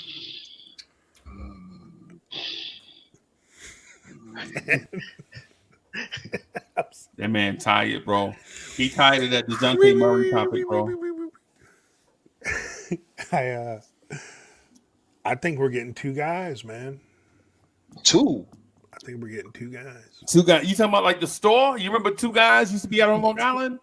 So that Remember means you used so to go that, get the so that school means clothes? Two guys in a truck. so that means we definitely training Quentin Grimes then. I think we're getting two guys, man. You know, two guys in one transaction or two guys in two separate transactions? Might be a 3-team deal. Part of me thinks there might be a three-team deal coming around the bend. Like, I just think we're getting two guys. I don't know why. Based on what? Need. I think we need two guys. We need it can be interchangeable. This one, if it's not an upgrade of the two that can also handle the ball and run point when Brunson's out with the second unit, one of those guys, or a B level second string point guard to run the show. Okay. It's gonna be one of those for one of them, and the other one's gonna be a shooter in the front court. I think we need one badly, like an actual guy that can shoot off the bench. Like someone that can actually rebound, that's 6'8" or taller, that can shoot threes. Oh boy. Sounds like you want PJ Washington. Sound like you want Trey Murphy. Insert name here. Don't care who it is. As long as you can do them things. Like you can defend the 4 and 5. PJ Washington. And you can shoot threes. PJ Washington. Whoever there that were guy rumors. is. There were rumors that the Knicks were looking at him, but that also makes me kind of scared because it's like PJ Washington plays basically the same position Randall does. Is Randall more hurt than no? Because that's what the rumor was earlier today that the Knicks put out feelers for PJ Washington. Right. And PJ Washington's around 6'7", 6'8", can guard 4s and 5s and can shoot the three. And he has a decent contract. Like it's not a bad contract. Like, And then we get like either Burks or Hayward in the buyout market. We'll be good. I think Burks is going to get traded. Yeah, you think so?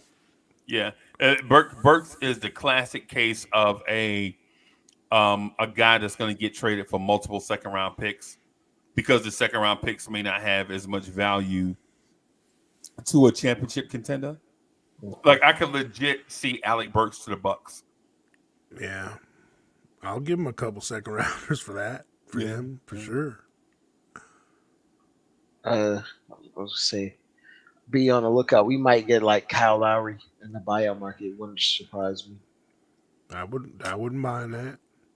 Especially with like we ain't got to pay him. The Sixers falling apart right now. Yeah, I saw someone compare him to being like the Master Splinter to all the Villanovas, Ninja Turtles. Oh yeah, I saw Swinny Pooh did that on Twitter. That's why I saw that. Right? Yeah. I thought that was funny. Or he could just come here and be old. Because originally people were saying he may go to Philly because he's from the area. Villanova's right there anyway. Right. And he always wanted to play for Philadelphia, but they're not looking like a contender as long as Embiid's out. And when you're playing with a meniscus, and he's going to be out a month, and then he has to get back up to speed, I don't see him playing again this season. Me personally, I don't. if they're repairing a meniscus. It's not playing. Yeah, the further I they think they're gonna. I think Philly is gonna acquire DeRozan and Lowry, right? And try to get that and those parts deep enough into the playoffs where basically hold on long enough for Embiid to get back. Is basically what I think they're gonna try to do. I don't think that's enough. So I Yeah. don't think that's enough to win a round. the further they fall, it just pushes Embiid. All right, just relax, take a break, heal up. They're What you like need, four. Coach? Coach, what you They're got? like You ain't gonna share? Blue tears, orange tears. I got an orange. Oh, I got doo-doo on a stick. Hey, I wish I had a fudgesicle right now, bro. Low fat, zero sugar. it don't taste like how it used to, but it's No, good enough. You don't have to deal with it. You yeah, gotta live with that one. yeah. I got them sugar-free snack packs in the fridge. They ain't too bad. Yeah, I'm trying to get down to 285. Yeah, so get down to that. Yeah, Freezie trying to get his beach body right for the summer. Mhm. Yeah, I that want to get back. 285, back to about a that. 38 waist, something like that. So That's what I had. I had a 38 waist at 275. yeah, man. So and so my Not anymore. I think what the Knicks are gonna do is it's gonna be. I think we're gonna miss out on Brogdon, right? Hopefully we don't miss out on Murray, but I honestly think the Bucks are gonna wind up with DeJounte Murray. For what though? What are they gonna trade for? They ain't got no first. Trash. They ain't got no young players they want. No. They got a bunch of second rounders though. Yeah. We have their first round pick. That's why they can't trade first right now. I forgot. I forget how many picks we have. It seems just holding them hostage. Yeah. We're low key holding them back from being that much better than us. Right. Them, Washington, Detroit, Dallas. Like we're holding their pick so they can't even do anything to improve. If the Lakers get a couple of people, including Murray, I'm calling foul play. I mean, you can call NBA. foul play on the Lakers and the NBA for like the last 60 years. So Boston. They want LeBron to get another one before he leaves. That's good business. LeBron out here wearing our towels. Like, oh my God. LeBron got the little mic in his ear. Keep that towel on you. Right. Get them Knicks fans going. The Manchurian candidate. That's the Manchurian candidate, bro. Oh man. Hey, when he walked away, it looked like a little mini Superman cape on him. It looked nice. Nah. Y'all think Chicago's gonna do anything though, for real? From old things that they've been saying, like, oh, we're gonna hold put and then we're gonna stay put, and then Vucevic said we have enough. I'm just like, okay. I mean, I think there's a lot of teams asking about Caruso. Oh yeah. Especially because he doesn't really make that much money. All them guys that are right on it. He's one of them. He's one of them guys on the edge of like a team that's like right there. He's one of them push over the edge kind of guys. Like the Knicks. Yeah, I know. Like you could get Alex Caruso and have him defend Jalen Brown in the playoffs. Bro, I want Caruso so bad. And like Miguel P just said, I wouldn't mind Drummond and Caruso. Drummond got 16 boards and 16 points on Rudy Gobert tonight. I mean, if we're gonna slow play Mitch coming back, I mean, and Achua is looking more and more like a pretty good 4 off the bench, or a backup 5 next to Randall. If when Randall comes back. Yeah, depending on who we play, with the lineup we're facing and stuff. It's good to have options. I could see a world where Drummond and Precious coexist, right? My thing is though with the Andre Drummond is I don't want to overpay him for what he is, bro. All he is a rebounding, offensive rebounding guy that's not going to give you anything else. Yeah. It wouldn't be the Splash Brothers. They'd be the Bash Brothers. If they were together. They'd be the Mash Brothers. Yeah. But Drummond, he ain't scared of nobody, too. That's what I like about him. That's a good and a bad thing, unfortunately. You know. Sometimes Drummond And plays Caruso's a straight dog. Yeah. Those are guys we need, man. Them dogs. The hard part for Caruso is that he makes such little money. It makes it hard to trade for him without the assets being like straight up. I mean, he's 29. He falls in the. I mean, he's in the upper end of the age part compared to some of our primers, but the Bulls literally. he's right there. But the rumors is the Bulls are looking for an OG Anunoby type haul for Caruso. Yeah, and I would give it to him. Why not? Contract Fournier, the young player in Grimes. He makes way too little money to trade Fournier for. That's the problem. Then that's where the next guy comes into play. Maybe Drummond. Yeah. Still too little. That's still too much, right? Okay. Because Drummond makes veterans minimum. Nuh-uh. He does? He makes veterans minimum. Damn. From $100 million to veterans minimum. 13. And I don't feel sorry for him, bro, because at least he made that $100 million once. Mm-hmm. Yeah. His archetype of center got played out the league. Just being a rebounder isn't good enough. And he had a diverse skill set. I think Detroit ruined him, bro. Mm-hmm. When they had when they had 4 power forwards playing at one time. Oh my god! What was it, Monroe? Yeah, and Josh Smith. Oh my god! Yeah, all them bricks, them left-handed bricks. They paid him a lot of. Well, Stan Van Gundy paid him a lot of money. Yeah.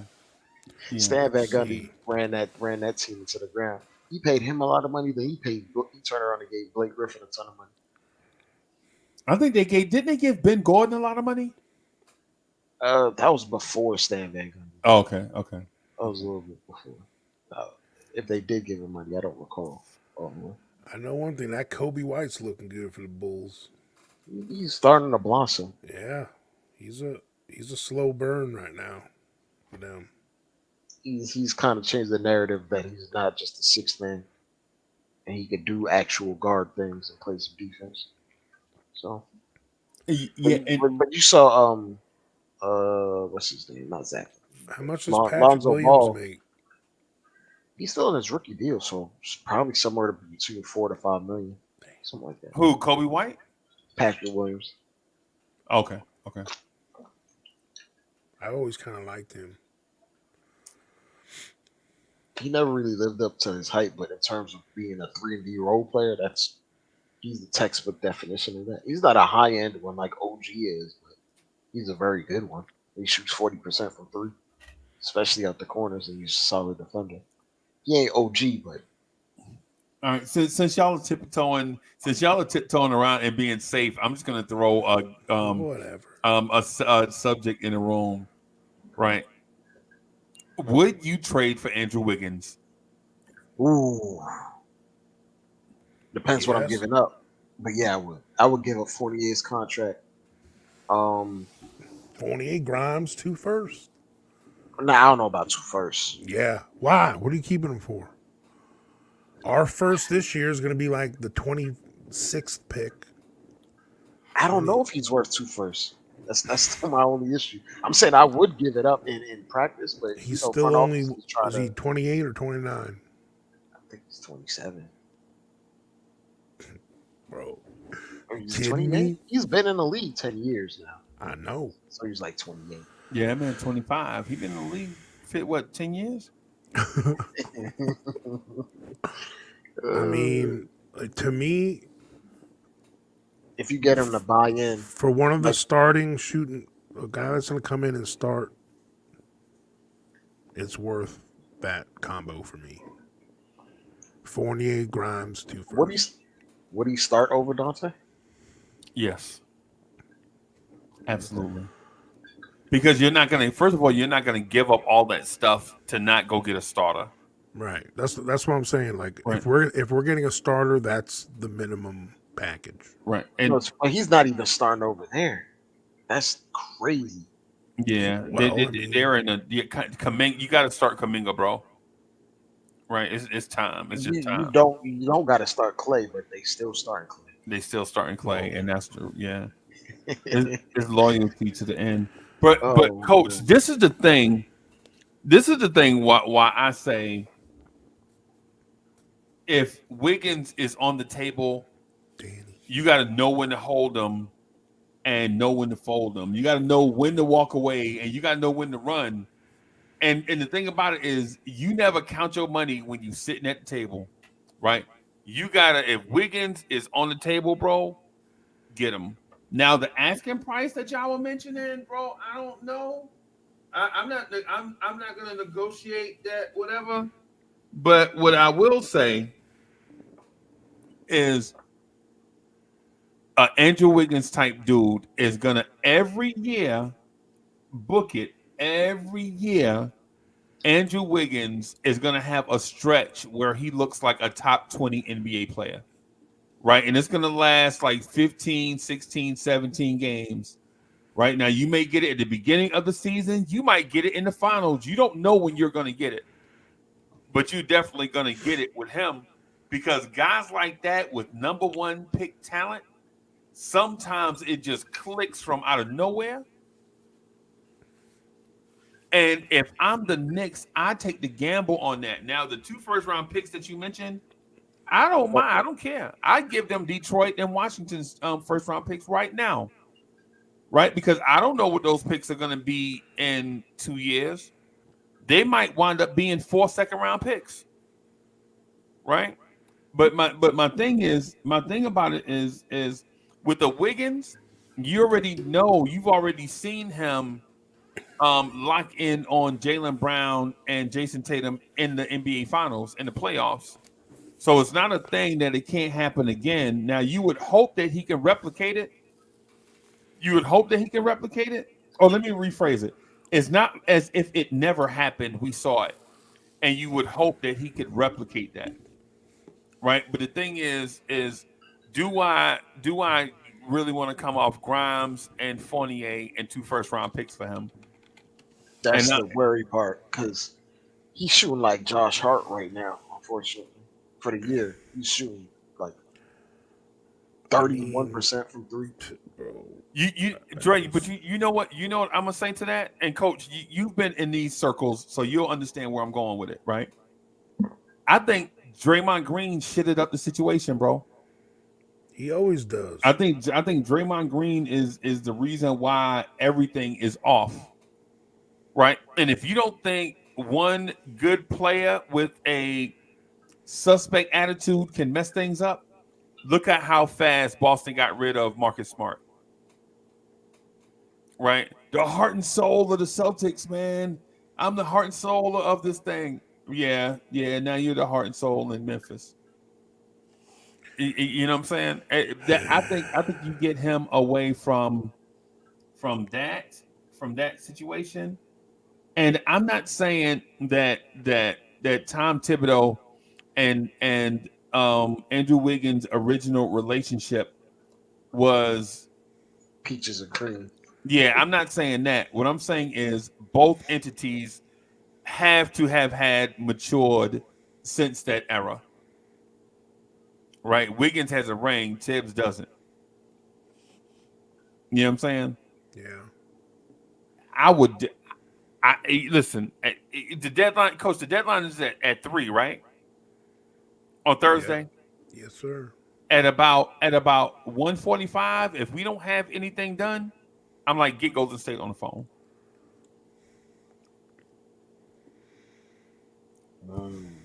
I mean that's what I'm doing. Hey, get Golden State on the phone, and they'll probably try some weird twist of fate and make me take Chris Paul's contract, right?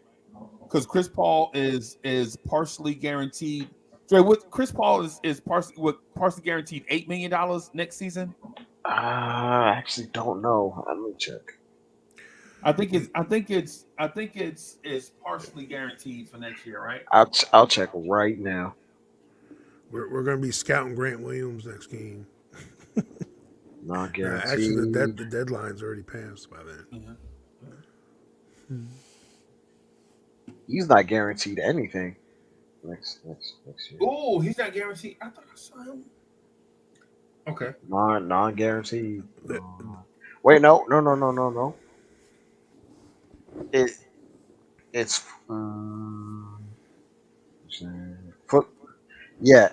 non-guaranteed. It's fully guaranteed if you cut if you wait till June 28th. You can cut him before June 28th, though. Oh, so he'll be in the buyout market. Yeah.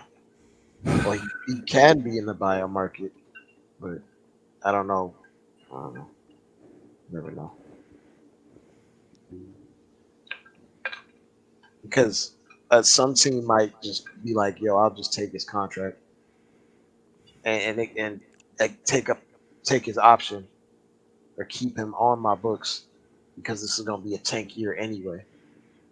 Yeah. And then you can buy him out and give him some of that money. Like he's not gonna give that up himself. He's not gonna give it up. I think Dallas is really gonna be a major buyer, man. Oh yeah, they gotta be aggressive. They have no choice. Dallas? They have no Yeah. They have no choice. Remember, Luka is a ticking time bomb. Luka is not gonna do that tank mess that they did last year again. If they do it again, he will ask out in the summer. Because Luka's getting. Where are they in the standings right now? They're pretty good right now, right? They're still in the play-in. They're 28, 23 or something. Oh, that's not bad. That's pretty good. Yeah, they're in the play-in though. What are they? They're in the play-in. But like, they don't have that third scorer they can count on yet. No, they have one. Well, he's inconsistent, right? Tim Hardaway Jr. is 30 points a game one night, 7. Yeah. Well, that's what he said that they can count on. Oh, they can count on. Okay. I didn't hear that part. Yeah. My bad, Cole. Because they're 8th right now in the West. That's playing territory. Right, here's a question for you guys. Before OG's elbow, do you think he was positioning himself to be a third reliable scoring option? I mean, he was averaging 15. Well, what do you consider reliable? Because he averages 15. So, just someone that can get buckets when they need to. So, I mean, is 15 points per game reliable to you? Or 20 reliable? Like, what do you consider reliable? I mean, because he plays within the floor. We haven't needed that from him yet. But except for like a couple games. Yeah, a couple games he was in the 20s. We needed that from him. So technically, he's a guy that plays within the offense. He's never gonna consistently take over. Like some teams set up their rotations around letting a guy go off on their own, right? He's not that type of guy. Like he's had opportunities to, and he said that Brunson and Randall told him to be aggressive when you're out there by yourself. So maybe it's something that has to be told to him. And some guys just don't have that killer instinct. With this resurgence in scoring for Dante, I think with him and OG, it's nice to have two other guys that can score. Like if you look at everyone else on the team, there's no one on the court, no one on the team that you can look at like, hey, who has a chance to get 20 tonight? But I'll say this: we have 4 guys. We can say that every night. But he might get 20 tonight. I'm saying like when you look around the league, and you look at like the Denver Nuggets, they have a two-headed spear, but they're like Jamal Murray in the regular season only gets like 21, 22. Yeah. And then the Murray in other the guys like playoffs, that dude yeah, is ridiculous. MPJ goes for like 15, 16 in the regular season. So does Aaron Gordon. Contavious Cole averages like 11 points. Yeah. So like they do it by committee on the low. You wouldn't really realize that. But when they go to the playoffs, then it becomes the Jamal Murray and Jokic pick and roll show. Yep. Yep. But going back to when we were talking about Dallas, Doncic is starting to be part of that club that Embiid's in now. Of all the best players in the league, like the top 10 kind of guys, or top 5 guys in the league, technically, have all won, there's a group that have won the chip now.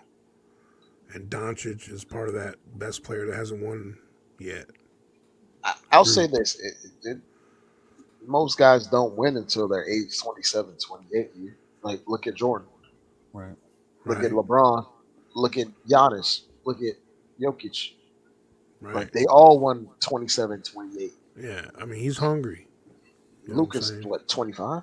Like, I don't think that the clock is ticking on him just yet. Personally. And Kyrie is just... Kyrie caught a lob last game. He cocked the bat, too. Yeah. He really hates the Nets. Yeah. A fan asked him, "Why didn't you play like this for the Nets when you were here?" And he said, "You can thank Mayor Adams." He literally said that. Kyrie, that's dude that can get. He can be unguardable. I think he is unguardable when he's on. I think he is unguardable. It's just a matter of him just making it tough on him, and sometimes he could just miss. That's sometimes there's just nothing you could do. It's just on him to make it or miss it. The thing is, I think they know Kyrie's attention span. Oh, yeah. Is only they got to bring something in there to make him feel like sticking around and not making a mess. We took OG from them, 100%. From Dallas? Yeah. Yeah. They wanted OG bad. I thought they wanted Siakam, but I don't. They want a big forward. Period. It could be a 3-4, but they just wanted a big forward. Yeah, that's what they need. They wanted and now they're stuck in this market, like looking at Jeremy. They're the Grant. ones that should go get Jeremy Grant. He probably fit like a glove. But his defensive reputation isn't who he is right now. Yeah. Unfortunately, he used to be a hell of a defender. Yeah, until he started scoring. Then he's like, "Oh, they pay you for scoring this much?" All right. Man, I'm so sleepy right now, Coach. Talk to John Collins. I gotta get out of here, man. I'll holler at y'all boys, man. Yeah, man, I'm gonna get out of here so I can get some stuff done in the morning, man. Thank God everybody for rocking with us. Hopefully we'll see something tomorrow. Yeah, man, we'll see. Thank you everybody for rocking with us, man. We'll holler at y'all later. Peace, y'all. All right, peace.